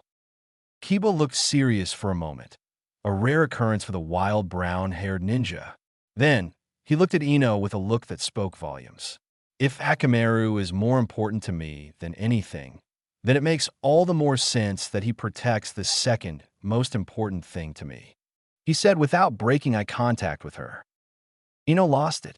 She started crying uncontrollably and sprinted to Kiba. She jumped into his arms and kissed him full on the mouth. When they broke for air, Kiba stroked her face and said, "Don't worry, Akamaru will protect you." "What about you? Who will protect you?" Ino said, biting her lower lip nervously. "Don't worry about me either. I have Shikamaru and his enormous brain watching after me. I'll be fine," he said, nodding towards the eavesdropping genius. "Geez, can you two take it outside? I have a lot of work to do," the commander said. Ino chuckled at the "thank you, Kiba-kun." With that, she left the office with Akamaru at her heels. In flashback, Akamaru huffed, indicating that the commander was nearby. Ino jumped off of Akamaru and quickly scanned the area. The blonde saw the commander standing on a bluff overlooking the village. She was roughly her age and had dark red hair. She remembered her from the bingo book. She was Karen, a member of Sasuke's Team Hawk. She had no guards. Apparently, she was confident in her ability to sense any enemies approaching her. This is perfect, she thought. With her not moving, I should be able to use my mind jutsu and avoid a fight. She formed the necessary signs and cast her jutsu toward the commander.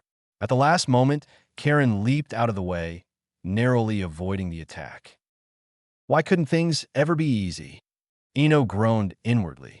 She was lucky the Akatsuki commander analyzed her new opponent instead of immediately counterattacking, thus giving her time to recover from her failed mind jutsu. Surprised, Karen asked, "How did you manage to sneak up on me? I should have been able to sense you."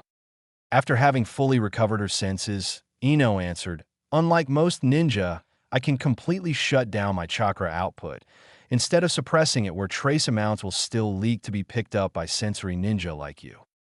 Instead of giving her opponent time to prepare herself, Ino launched herself at Karen, pulling out a kunai as she did. The blonde considered what to do next.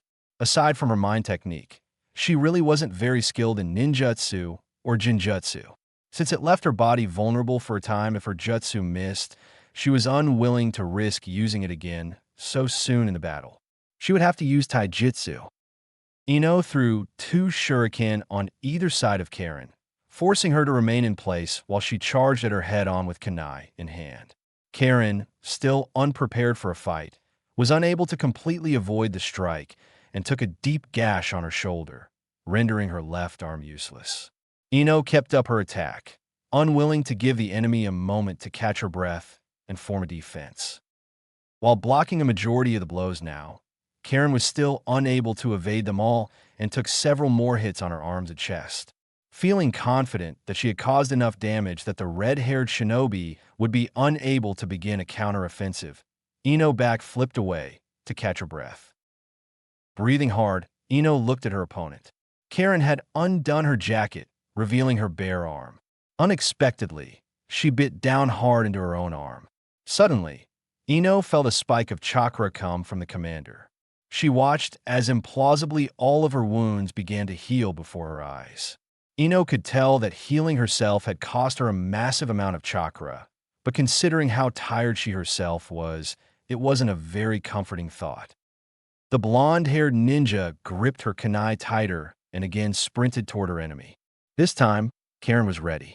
The commander easily dodged the first blow and, using her own kunai, stabbed Ino in the back, barely missing her kidney.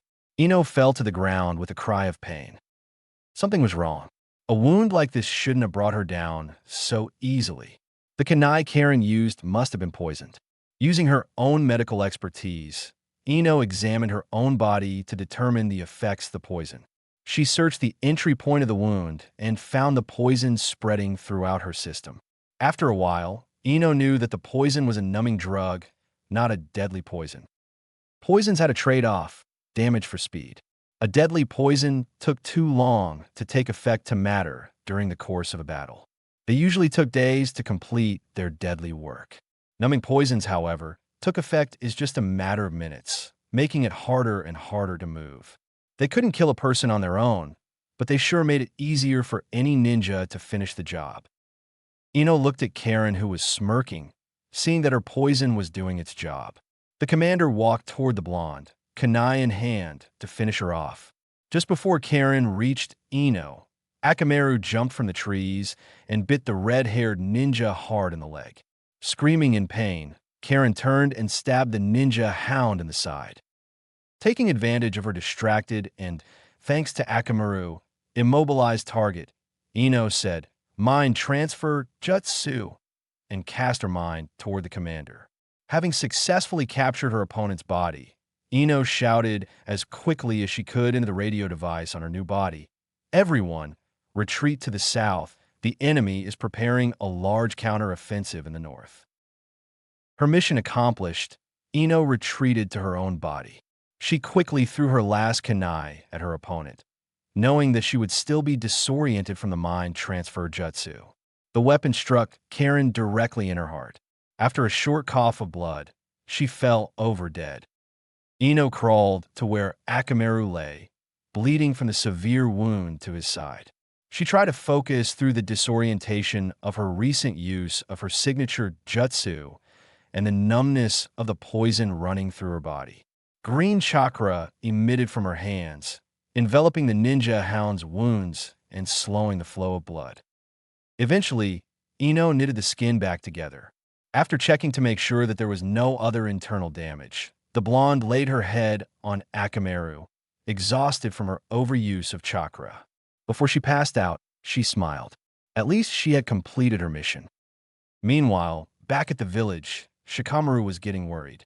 According to reports he was receiving, the opposing army was still heading to the northern side of the village.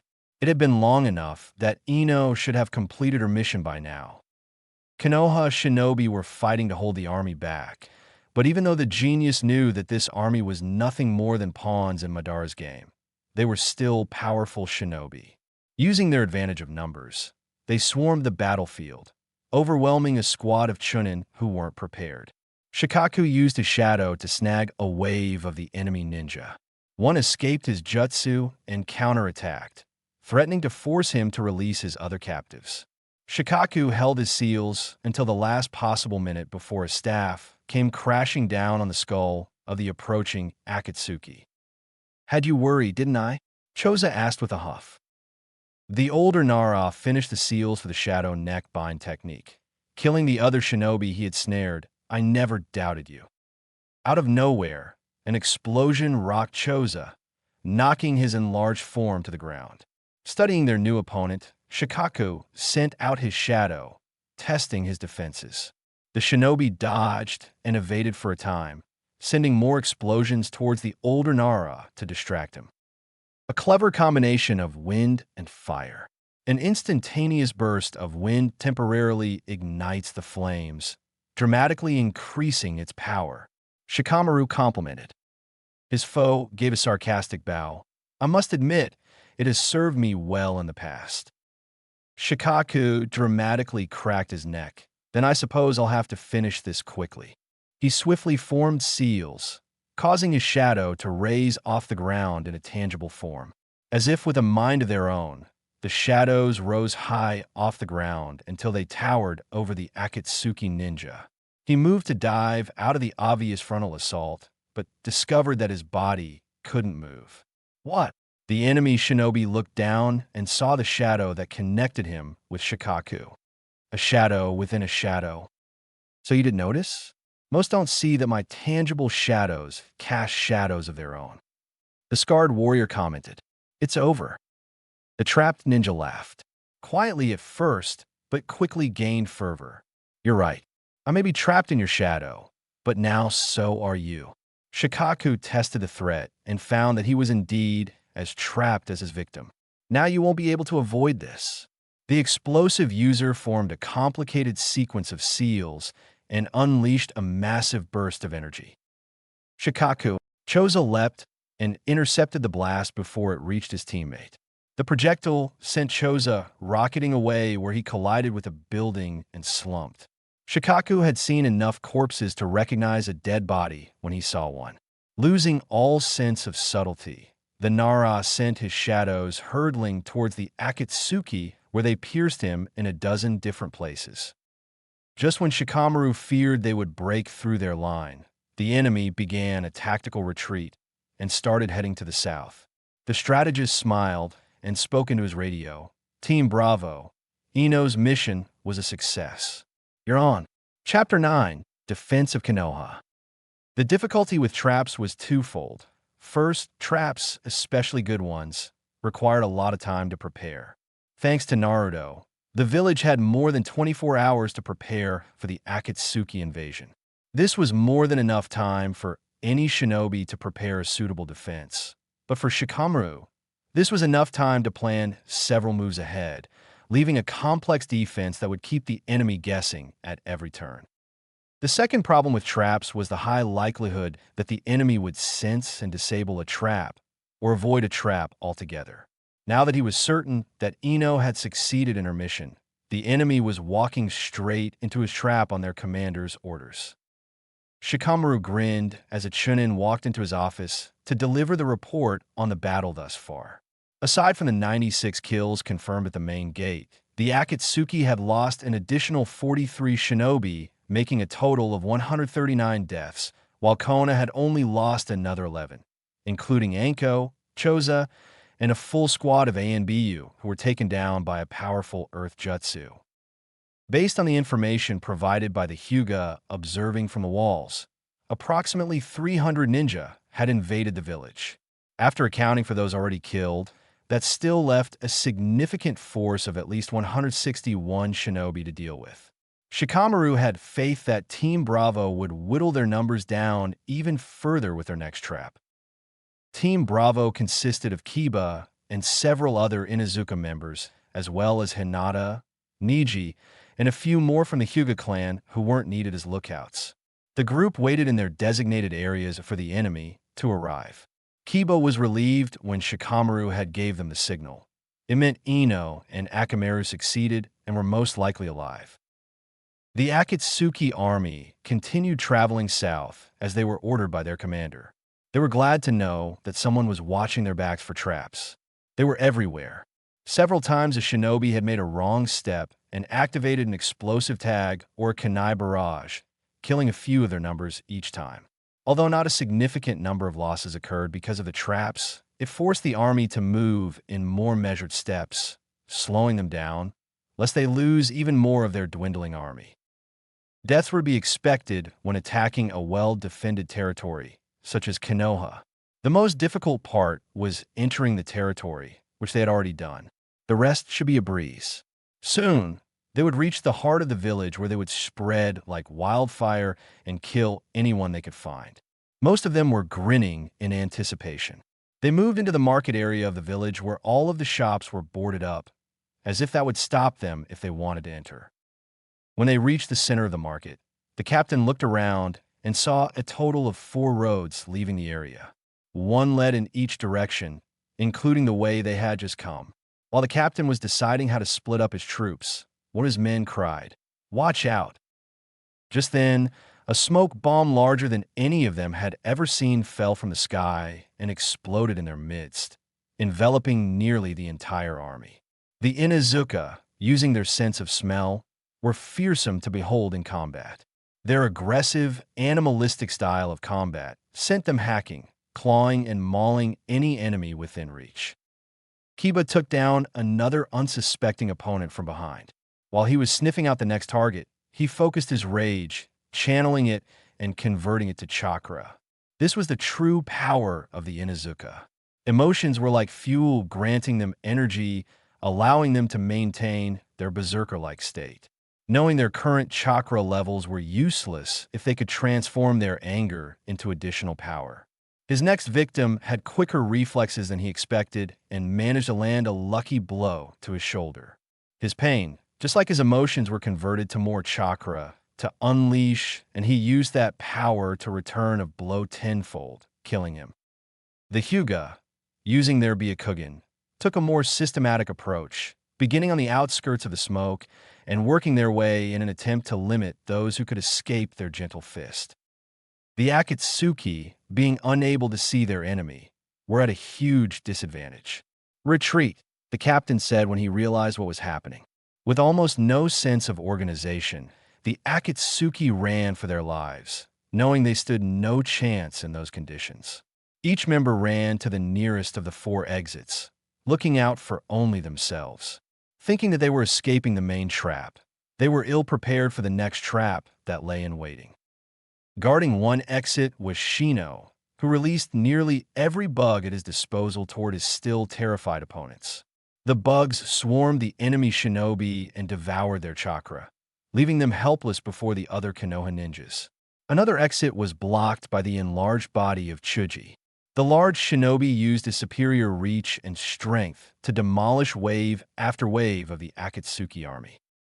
A third exit was defended by several Konoharus, each holding a Rasengan who dashed at the enemy, knocking several unconscious with a single blow. The final exit was guarded by Sai and several of his ink tigers and snakes. The artist Nin ordered his drawings to attack, and they charged into the enemy line, slashing, clawing, and biting them until they screamed no more. A group of 4 Akatsuki burst from the aftermath of Sai's attack and quickly countered with a barrage of Sunban that tore through the artist's creations. The newest member of Team 7 was forced to retreat as the enemy continued advancing through his drawings and Konoha ninja alike. He wasn't expecting them to be as prepared as they were. Sai took out his drawing pad again and drew more tigers to cover his allies. The animals rushed to the aid of a pair of leaf shinobi being held off by a lone opponent. The creatures provided the necessary distraction for the duo to gain the upper hand on the Akatsuki member. Before they could land the fatal blow, his tigers turned on their allies, viciously tearing through the unsuspecting pair. Confused, Sai put away his pad and drew his short blade. He charged the nearest creation, cutting it in half as he passed. As he evaded a swipe from his other pet, he saw the ink from the one he just destroyed begin to reform. First he steals me art, then he reanimates them. What is going on, he thought. The second tiger withdrew and moved toward the glob of ink. Sai saw the ink absorbed by his former pet, forming a creature of enormous proportions. Now he was sure of it. He had to be caught in a genjutsu. The artist Nin felt pressure on his sternum, and his surroundings shattered like glass, revealing the same alley, although without the massive tiger. His allies, however, remained slain on the ground. Sai looked down and saw the end of a blade sticking out his chest. Blood poured freely down his chest, and a puddle was already forming by his feet. The figure holding the blade spoke. "Took you long enough to figure it out. Any last words?" He turned his head, a smile evident on his face. "I have a friend that I call Dickless, but I think the name fits you better. He may not know how to understand emotions, but he was trained on how to manipulate them." The Akatsuki's face grew red with anger. "What did you just say?" His sentence was interrupted as Sai's head collided with his nose. His opponent flew back from the hit, his nose obviously broken. The artist's Nin coughed up blood as the blade was yanked from his chest. Regaining his composure, he again took out his drawing pad and drew 4 snakes, which wrapped themselves around every limb of his foe. He turned around and walked towards the Akatsuki, a smile still on his face. "I still gutted you. How are you still alive?" he said, fear evident in his voice. "Yes, my lung is punctured. I'll be dead in a matter of minutes," Sai said as he slowly walked towards his captive. "Then why on earth are you smiling?" "Because, instead of dying as someone's tool, I chose to fight this fight. I chose to defend my home. I think this must be what it feels like to be happy." Still smiling, he slit the Akatsuki's throat. He would cause no more pain this night. Sai fell to the ground next to his foe, finally succumbing to his injuries. As it began to get harder and harder to breathe, his last thoughts were of his times with his new teammates. Naruto was a strange one. While he was always taught to suppress his emotions, his blonde teammate seemed to thrive on his. Naruto's passions gave him strength. Sakura seemed normal until something, usually Naruto, set her off. Then she was just scary. In battle, the pair were nearly flawless. They knew each other's strengths and weaknesses to the last detail. Beyond that, they could predict each other's strategies and react accordingly. Outside of a fight, the duo were complicated. Naruto was consistent in his actions towards Sakura. He had even admitted to liking her. She, on the other hand, seemed to have a different opinion of Naruto every time they interacted. More often than not, she acted like she despised him by constantly screaming at him and bashing him around. Other times, however, she seemed to return his affections. Flashback, Naruto Shippuden TV episode 81, Naruto's training.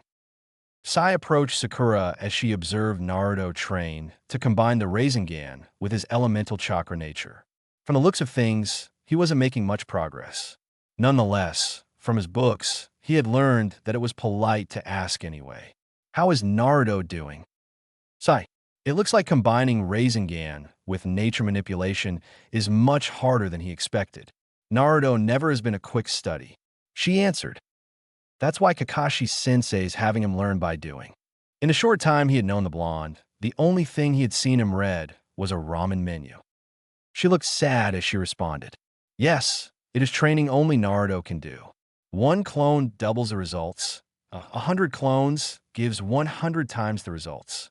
But combining a technique with nature manipulation is a wall that cannot be scaled through willpower and hard work alone.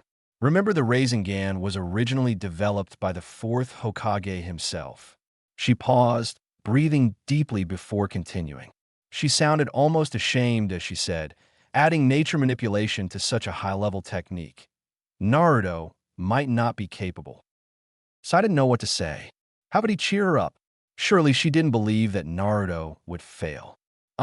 That's it. I knew this would be useful." A smirk came to his face before he returned to his usual emotionless state. "That's true. Naruto is quite stupid." He almost gave up his plan as Sakura turned to him in shock at what he was saying. A clumsy, boorish guy like Naruto trying to master the subtle, complex art of combining shape and nature manipulation? Of course he's not capable. And yet, Kakashi-sensei and Captain Yamato have stuck with him the whole time. In his attempt to maintain his calm persona, he missed the not-so-subtle signs of fury building within his teammate. Even while the village has deployed squadrons to combat Akatsuki, they're here wasting time on this pointless exercise. I can't fathom what the Hokage expects from an oaf like Naruto Dash. He was interrupted as Sakura punched a hole in a nearby tree. Say one more word, and your face ends up like that tree. Her voice sounded calm, but that only made her seem more dangerous. What do you know about Naruto? Sure, he's a clumsy, stupid, lunk-headed idiot, but no one defies the odds like him. He saved us countless times. Every time someone expects him to fail, he proves them wrong. That's who Naruto Uzumaki is. In flashback, she hadn't exactly been happy to find out he had tricked her into admitting how much she believed in Naruto, but she hadn't belted him across the field either. His eyes drooped as the loss of blood took its toll. Sai left the world with a final thought: good luck, Naruto. When the report came to Shikamaru that the traps had succeeded, he breathed a sigh of relief. The report indicated that all of the remainder of the army had been either killed or captured, and only 17 additional Konoha shinobi had been lost, including Sai. In total, they had defeated 309 enemies and only lost 28, about a quarter of their forces. Fantastic odds for any battle. He had also received word that Akamaru had safely returned, carrying an unconscious Ino to the village. Several of the ninja who participated in the enemy rout were still celebrating in the market. This isn't over. This was only the beginning. Keep your focus and be ready for round 2. Shikamaru knew that Madara had something much worse planned up his sleeve. He only hoped he was up to the task of figuring it out and responding appropriately. Meanwhile, outside Konoha, Madara had received word of his army's failure. He was surprised that Konoha had such well-placed defenses. It was almost as if they had known he was coming, but surely there was no way that was possible. Oh well, the army or lack thereof made little difference. They were never meant to be the main act anyway. The man standing before the Sharingan user seemed nervous. So, Saito, what brings you to me the fine evening? Madara asked nonchalantly. I have news for you, Lord Madara. Information of how Konoha knew of your invasion, said the nervous man. Suddenly interested, Madara said, Oh, and how is that? The demon child brought word of your invasion when he returned from a mission. He claimed that someone who could see the future told him you were coming with an army, said Saito, obediently. Ah, Oki. That woman never could leave well enough alone. It had been a long time since Madara had seen the fortune teller. He would have to pay her a visit again soon. Is that all, Saito? Surely an elder of the village, such as you, has more to offer than this, Madara said as he stared at the Konoha elder from the single hole in his mask. Growing even more nervous under the Akatsuki leader's glare, Saito muttered, I can get you and a few others into the village discreetly. There's a hidden entrance that only a few know about. It leads directly to the Hokage Tower. That's better, Saito. I knew you'd come through for me. Madara smiled inside his mask, thinking of how he could use this newfound knowledge to his advantage. Back in the village, Naruto was waiting for Sakura to finish performing surgery on a ninja who had been struck as a vital organ during the battle. It made him feel miserable that this battle was being fought over him, and he wasn't even allowed to help. He felt useless. He was proud of his friends for their success against the Akatsuki army, but he still felt like he should be the one out there fighting and getting hurt instead of them. He had talked with Shikamaru after the defense meeting about wanting to participate. The genius had told him that he would more than likely be needed to fight Madara. The truth was that no one else in the village was powerful enough to stop him. That was why Shikamaru wanted Naruto to stay out of this first fight. He wanted the Jinchuriki to conserve his energy for the ancient Uchiha. For now, his only task was to think of a strategy to beat the man who could use the Sharingan, warp to different dimensions at will, and who knew what other abilities. After another hour, Sakura stumbled out of the hospital, looking exhausted. She brightened a bit when she saw Naruto waiting for her. He had grown a habit of waiting for her at the end of her shifts at the hospital when he had nothing else to do. After first she was annoyed, wanting nothing more than just to go home and go to sleep after her long shifts. Lately, however, she found herself looking forward to seeing him after work and disappointed the few times he wasn't there. Naruto turned and saw her. He smiled and waved her over to him, shouting, Sakura-chan, did you hear the news? Shikamaru's plan worked perfectly. She had heard. Considering the sheer number of opponents they had faced, it was nothing short of amazing that only 28 had died. Several more were in the hospital for severe injuries, but only a few of those would succumb to their injuries. Naruto was right. Shikamaru's plan couldn't have gone smoother. That was what worried her. Nothing ever went that smoothly when Madara was involved. Something big was coming. She knew it. Naruto stood up and caught up to Sakura as she left the hospital to head home to rest. As they walked side by side, they saw some of the damage caused by the night's battle. Buildings were damaged beyond repair, and blood stains littered the streets. Even if most of it was from the enemy, it still wasn't pleasant to look at. Sakura watched Naruto as he examined the damage to the village. She knew him well enough to know that he blamed himself for the battle and all the deaths involved. "Naruto, you know that none of this is your fault, don't you?" she asked. Naruto looked at her. "Of course I know that. I just wish I didn't feel like it was. After all, I'm the reason that Akatsuki is here. I'm the reason this battle took place in the first place. But honestly, that isn't even what's troubling me." He fell silent for a while, lost in his thoughts. "With Akatsuki being here, do you think Sasuke will be here?" he asked her sincerely. So that is what has been troubling him. As usual at the mention of their missing teammate, they both fell silent. Sakura wished for the 1000th time that she never would have made Naruto make that promise to her to bring back the young Uchiha. It had done nothing but cause both of them pain. Flashback. Manga 183.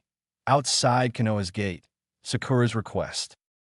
Sakura approached the 5 ninja about to depart to chase down Sasuke and return him to the village. The pink-haired Kunoichi walked up to Naruto, her eyes filled with tears. "Naruto, I beg you. Please bring Sasuke back." Sakura exploded in another fit of tears. "I couldn't do it. I couldn't stop him. The only person who can probably save Sasuke-kun now is you, Naruto. Only you." Naruto fell deep in thought. "Sakura-chan, you really like Sasuke, huh?" Naruto continued with pain evident in his voice. "I know how much pain you're in because of Sasuke. I can understand." Naruto stared at the girl he loved. He hated seeing her cry. If bringing Sasuke back was the only way to make her happy, then that is what he would do. "Naruto, thank you," said Sakura.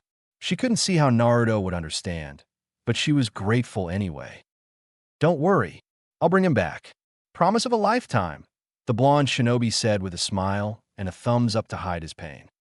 Sakura instantly felt a little better. After all, Naruto always kept his promises. In flashback, she was no longer the weak little girl who would beg another to fulfill her responsibility. It was just as much her job to bring back Sasuke as it was Naruto's.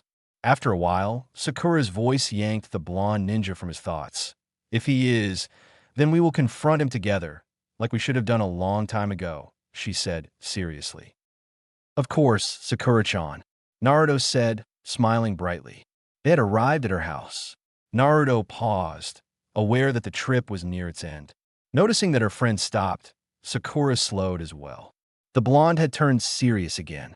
He looked the same as he had last night at Ichiraku's when he had wanted to say something, and then claimed that it wasn't important. "Sakura, there is something I have to tell you." Naruto was looking down, away from Sakura in embarrassment and fear. If not for the seriousness of the situation, Sakura would have laughed. Naruto, who had fought truly fearsome opponents such as Orochimaru and Pain, was afraid of her. Too exhausted from her long shift at the hospital to wait patiently for Naruto to gather up the nerve to tell her whatever it was he was planning to tell her, Sakura groaned. "Naruto, if you keep me from getting to my bed for one more minute, I'm going to beat you senseless." Finally, Naruto looked into her emerald eyes. "Sakura, I love you." Sakura was speechless. She hadn't been expecting that. Naruto felt tears coming down his face, but he pressed on.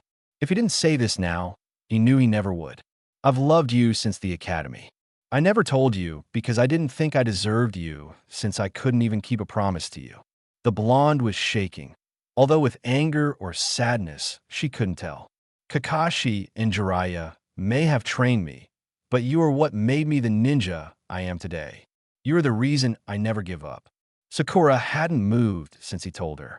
Although that wasn't necessarily a good thing, at least she hadn't punched him across the village. Sakura couldn't believe what she was hearing. Sai was right. Naruto was suffering because of her. Flashback. Manga 458, Konoha Village. Sai confronts Sakura. Sai had just told Sakura that Naruto had left to beg the Raikage to cancel the execution order on Sasuke. The medic Nin was shocked at the lengths that her best friend would go to save their lost teammate. Sai looked at Sakura closely, debating over how much he should tell her. "I was only recently assigned to replace Sasuke in Team Kakashi, so I don't really understand the team well yet. I don't understand people's emotions well, either. I also don't understand what the promise you made with Naruto was, but even I can tell that he truly loves you."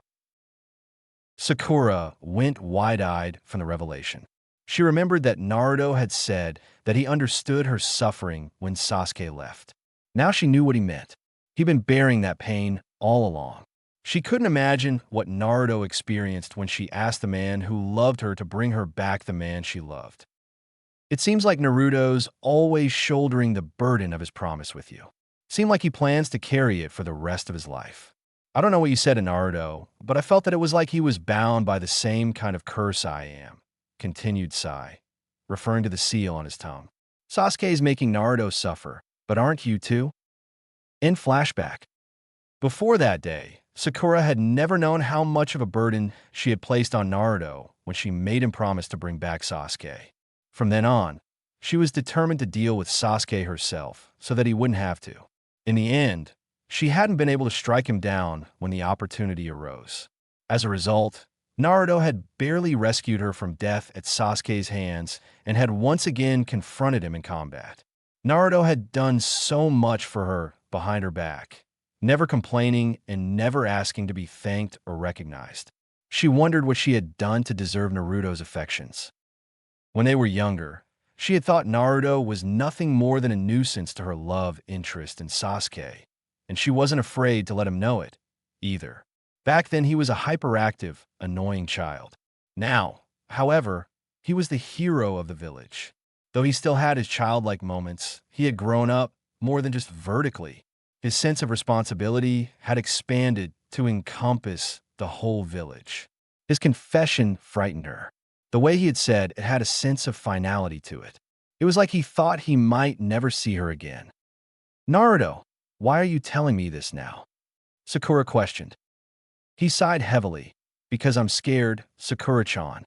For the first time in my life, I don't know if I'll live long enough to fulfill my dream." Naruto looked up at the night sky as he spoke.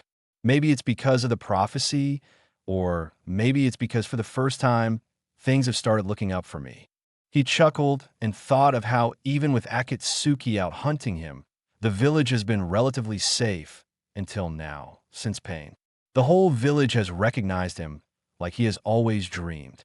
Even with Sakura, things have been looking up lately. Ever since her confession, they had been growing closer to one another.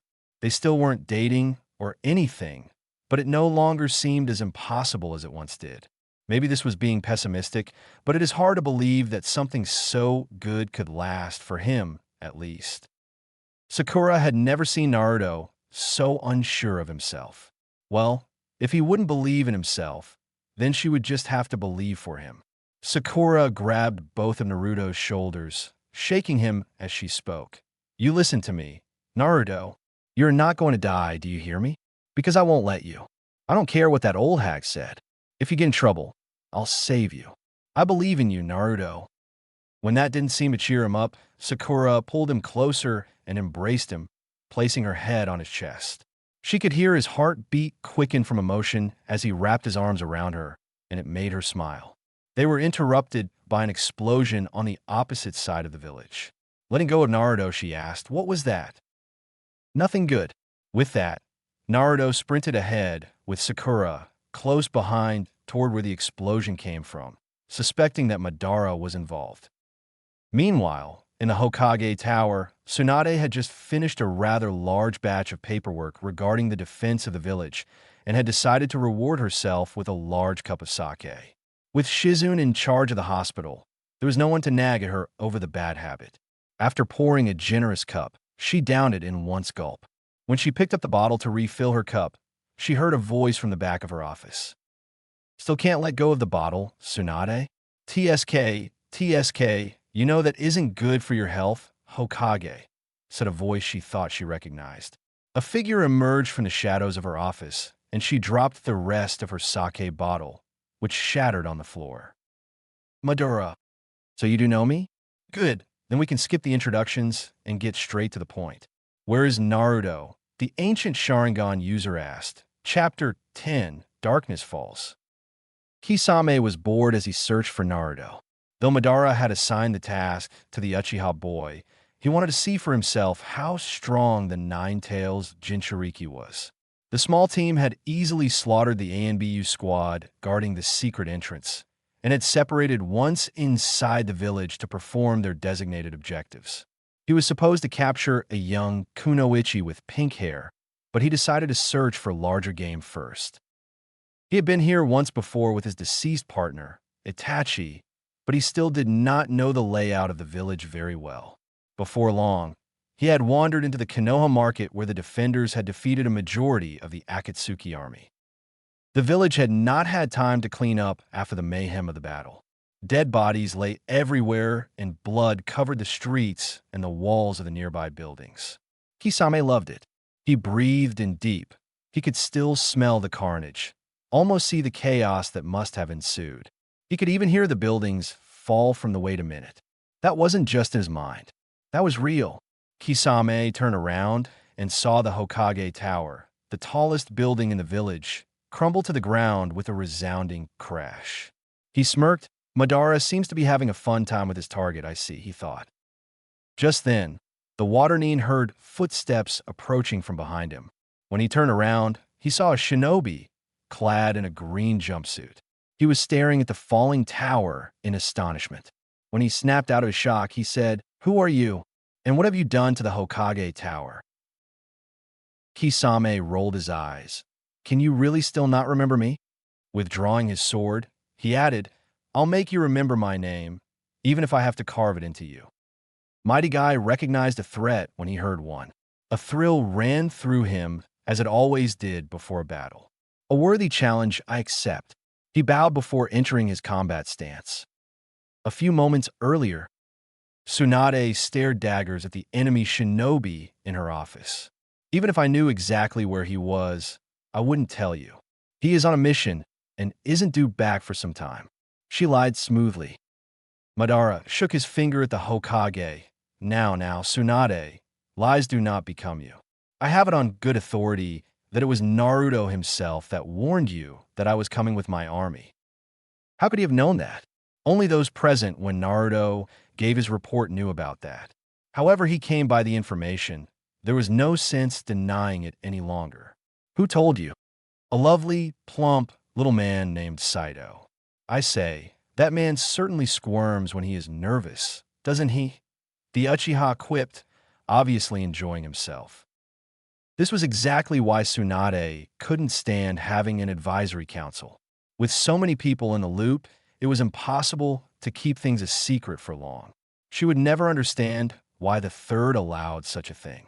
She had attempted to abolish the council a number of times, but once a group got a taste of political power, it was difficult to give it up. Saito in particular was a power-hungry little whelp. But to betray the village like this? What did he hope to gain? His life in exchange? Surely he would have guessed that Madara would only keep him alive as long as he was useful.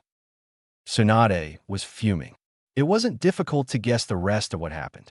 Saito, he showed you the secret entrance into the tower, didn't he? Where is he? Madara clapped slowly. Bravo, Tsunade. You always were a bright one. I must admit, that was a powerful genjutsu hiding the entrance. Even I had trouble finding it. And Saito is dead. He was of no further use. Trust me, I did you a favor in ridding the world of the likes of him. So, are you going to tell me where he is? Or shall I let Sasuke find him? Tsunade's mind went back to when she first met Naruto, the boy who had learned the Rasengan technique in less than a week. Jiraiya's student. Future Hokage. Tsunade smiled. He had brought her back from the brink of depression all those years ago. First, she had lost Nawaki, her younger brother. Then, she lost Dan, her lover. After that, she lost her sensei, the third Hokage to Orochimaru. Finally, she had lost Jiraiya to pain. Shizune, Sakura, and Naruto were all she had left that she felt she could call family. Tsunade had faith in Naruto, a faith she hadn't allowed herself to feel since Dan. That little brat got underneath her skin the instant he risked his life for her against a foe he didn't stand a chance against. Flashback manga 160那就是Sunda. Kabuto had temporarily defeated Tsunade, but before he could land the final blow, Naruto stepped in and stopped the strike. The blonde attempted a counter-strike, but Kabuto was too fast. He dodged the strike and used his chakra scalpel on Naruto's leg, causing him to stumble to the ground. The slug princess looked on as Naruto struggled to return to his feet. Tsunade screamed at Naruto, "For my sake, Naruto, stop it. If you die, you'll never accomplish your dreams or anything else." Kabuto began his final charge to cut the young shinobi down. Naruto created a shadow clone, not budging from Tsunade's side. The legendary Sannin watched helplessly as Kabuto swiftly approached Naruto and screamed, "That's enough, Naruto! Get out of the way! Run!" Kabuto, kunai in hand, lunged at Naruto. The blonde raised his hand, taking the blow through the palm and gripped Orochimaru's apprentice's fist tightly with his own. "Until I become Hokage, I refuse to die," Naruto shouted. Naruto's other palm started glowing with chakra as his clone focused on controlling the power until it was ready. "You won't be able to escape from this one." When the blue orb was complete, Naruto shoved into Kabuto's gut with all of his might. Tsunade couldn't believe that this kid had perfected the Rasengan at such a young age in a short amount of time. This was someone worth believing in. In flashback, Tsunade, never a very patient person, couldn't contain herself any longer. She hurled first her desk, then herself at the Akatsuki leader, swinging with all of her impressive might. Madara became intangible and the desk, followed by the Hokage, went straight through him, knocking a large hole in the wall behind him. Not done yet, Tsunade turned around and swung again and again at her opponent. The Uchiha easily dodged or passed through each blow since he could read her movements perfectly with his Sharingan. Madara laughed. "Is this all the mighty Hokage has to offer?" No matter how hard Tsunade fought, she couldn't land a single blow on her enemy. She was growing weary from maintaining chakra in her arms. She wouldn't be able to keep this up much longer. The worst part was that she knew that the Uchiha was just toying with her. Her only advantage was her strength, which wasn't an advantage at all, as she couldn't land a strike. Then, an idea came to the Hokage. If she couldn't hit Madara with her fists, maybe she could hit something else. Tsunade rushed at the Sharingan user once last time. Unconcerned, the Uchiha again let the blow pass right through him. The slug princess smirked. She continued sprinting straight through Madara and slammed her fist as hard as she could in the foundation pillar of the Hokage tower. Without the pillar for support, the tower instantly began to lose stability, and any moment, it would collapse in on itself. Tsunade smiled at the Akatsuki leader. "I bet I didn't see that coming, Madara." She charged him for the last time with all the strength she had left, not wanting to give him time to escape the collapsing building. If she was going to die, she was going to take him with her. After all, she was the Hokage. It was her duty. Elsewhere in the village, he couldn't sleep. When the battle had ended, he couldn't wait to brag to his teammates about his 12 kills. Then he found out about Tintin and the fact that the battle was won barely mattered.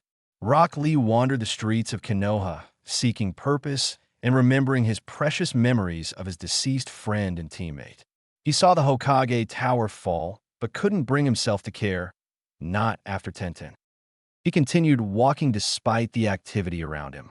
After a while, he found himself alone, or nearly alone rather. Two ninja were fighting in the distance, and it was too intense of a match to be just a spar. Finally picking up his pace, Lee hurried towards the pair and skidded to a stop as the fight came to an end. The victor was standing over his victim. "Now you will remember my name."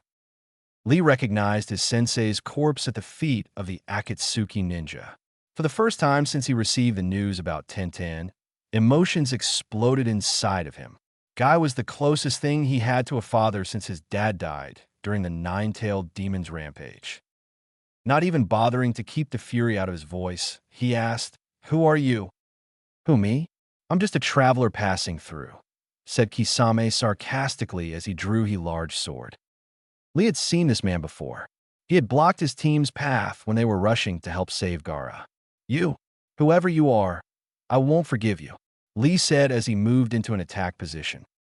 Kisame laughed. Based on the kid's clothing, he was obviously a student of his latest victim.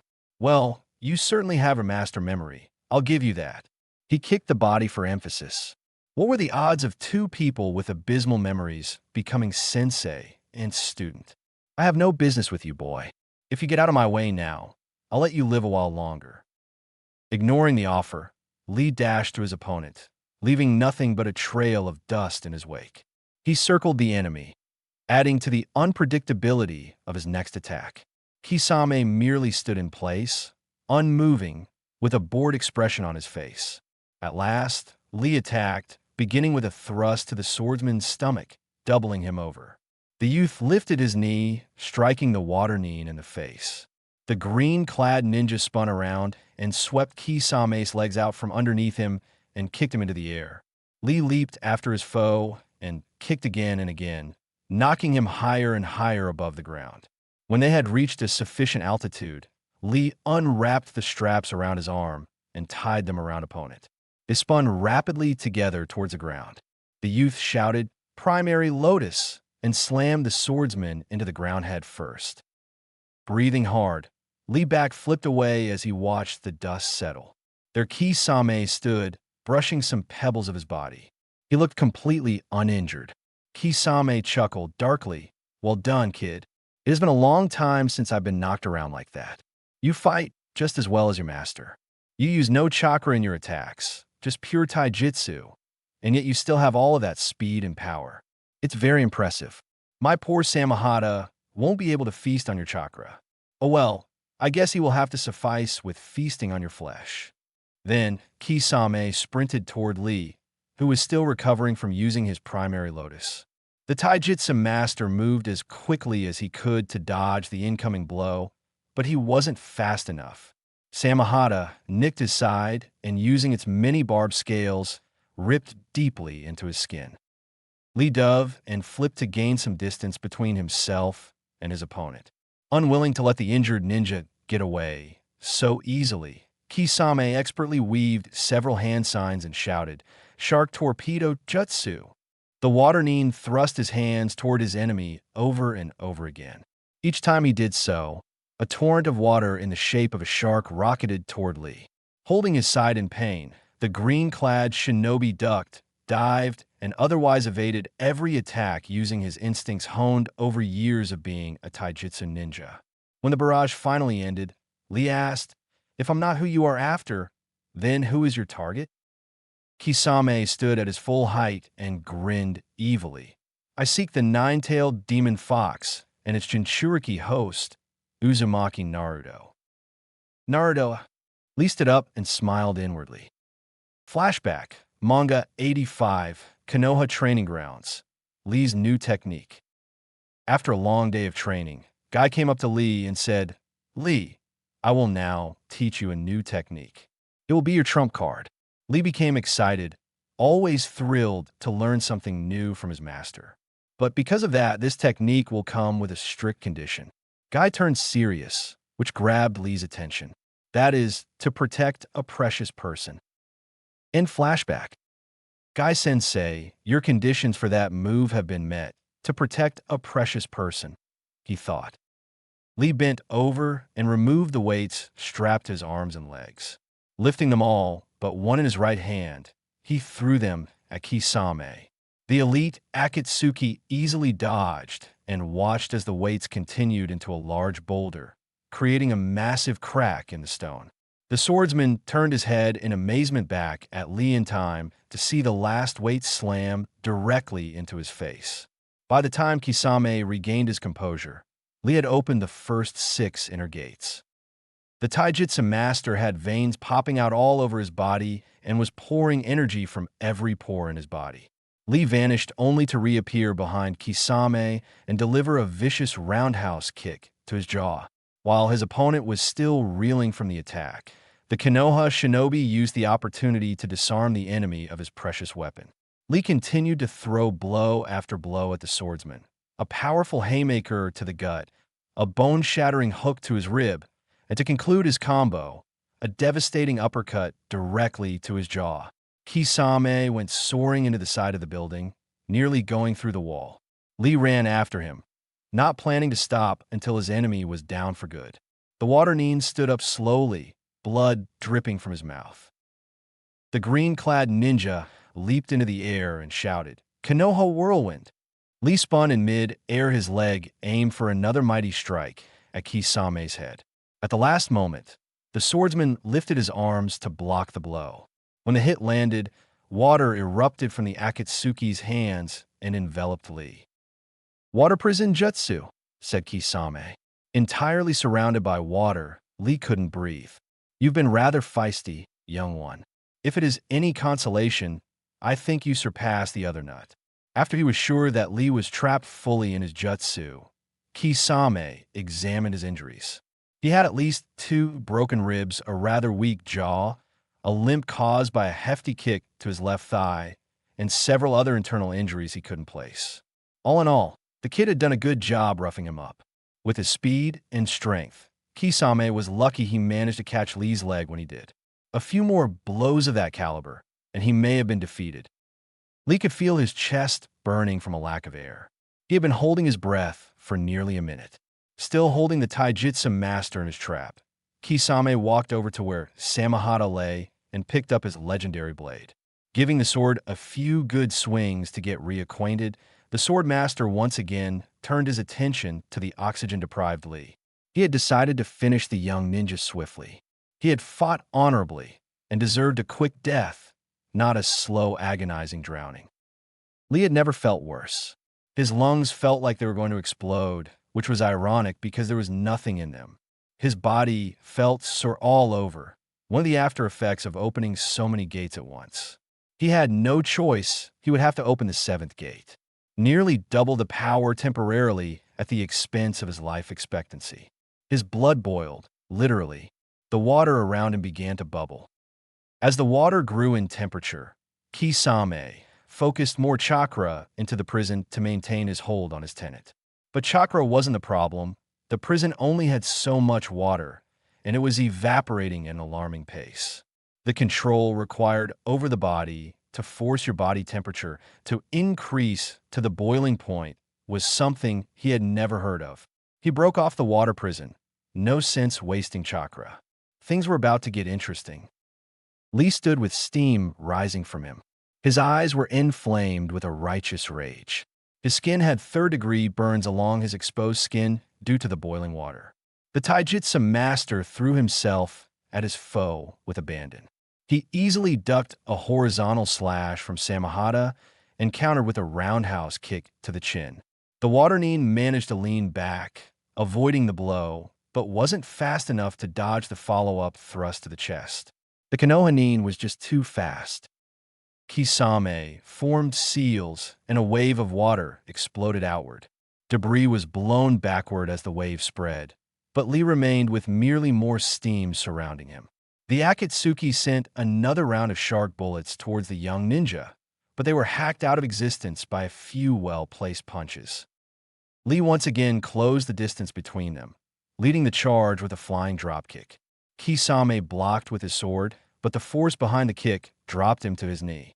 The water nin tried using the water on the ground to trip his opponent, but with the heat radiating off of him, it was impossible. He lunged with his blade once more, forcing his opponent back, but the gap was instantly closed a split second later. An uppercut sent Kisame reeling, and Lee used the opportunity to launch his enemy into the air with a strong kick to the jaw. Not done yet. Lee leaped into the air, landing another blow, sending his opponent further into the sky. Kick after kick sent the pair higher and higher until they were higher than the highest building in Konoha. The young ninja finished his combo with a powerful punch, forcing Kisame towards the ground. The Akatsuki quickly made several seals, and a torrent of water exploded from his hands towards the ground, slowing his rate of descent. He looked up and saw his attacker returning to ground level.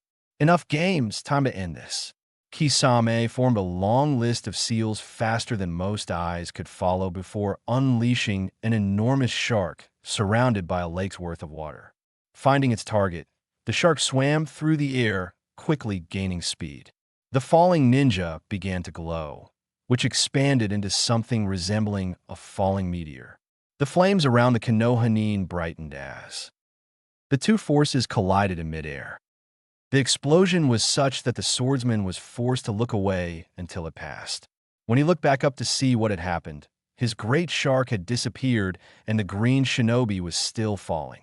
For a moment, he thought he had won, but he recognized the stabilizing movements as his foe tried to land on his feet. When he landed, he did so in a kneeling position, creating a small indent in the street. "It isn't possible. No one has ever survived my pet before," Kisame said with disbelief. He clenched his grip on his legendary blade and charged without further preamble, hoping to catch his opponent off guard. Using all of his years of training as a Kenjutsu master, he swung his blade with perfect precision, never without purpose or excessive force. His style was powerful but graceful, elegant, yet savage. Yet no matter how perfect his stance, he could not land a strike on the young ninja. His foe moved with even greater precision, never more than necessary to avoid injury. Furthermore, he waited to evade until the last possible instant, making any alteration on Kisame's part impossible. Finally, the swordsman made his first error. In trying to anticipate his opponent's evasion, he intentionally swung his blade wide. Unfortunately, Lee was no longer planning on dodging. Switching to offensive, Lee moved into the strike. He grabbed Kisame by the wrist and, using his shoulder as a fulcrum, pulled as hard as he could. The Akatsuki's elbow, unable to bend that direction, snapped, both disarming and incapacitating him. Kisame lay defeated. If he was going to die here, he at least wanted to know how he was defeated. "How are you stronger than your master?" "My master taught me all he knew, but it is not all I learned. I'm a ninja because he saw potential in me. I'm a master because he invested his life into me. And I defeated you because he passed on his will of fire to me," he answered as he closed his inner gates. "Now, how many others infiltrated the village?" Kisame laughed. "You'll get nothing from me, kid. If I go, my secrets go with me." Lee's face remained stone cold. "If you do not tell me what I need to know, I will kill you." The Akatsuki's face suddenly turned dead serious. "I'm the last of the 7 swordsmen of the mist. The only way I will die is of my own will." Having said this, he bit off a false tooth, swallowing the lethal contents before Lee could stop him. The young ninja could do nothing as his opponent twitched one final time before finally accepting death's cold embrace. The taijutsu master was surprised at the lengths the water nin would go to protect his comrades. "In your own way, you were an honorable ninja, Kisame Hashigaki. I will remember your name." Lee succumbed to the after effects of opening the gates.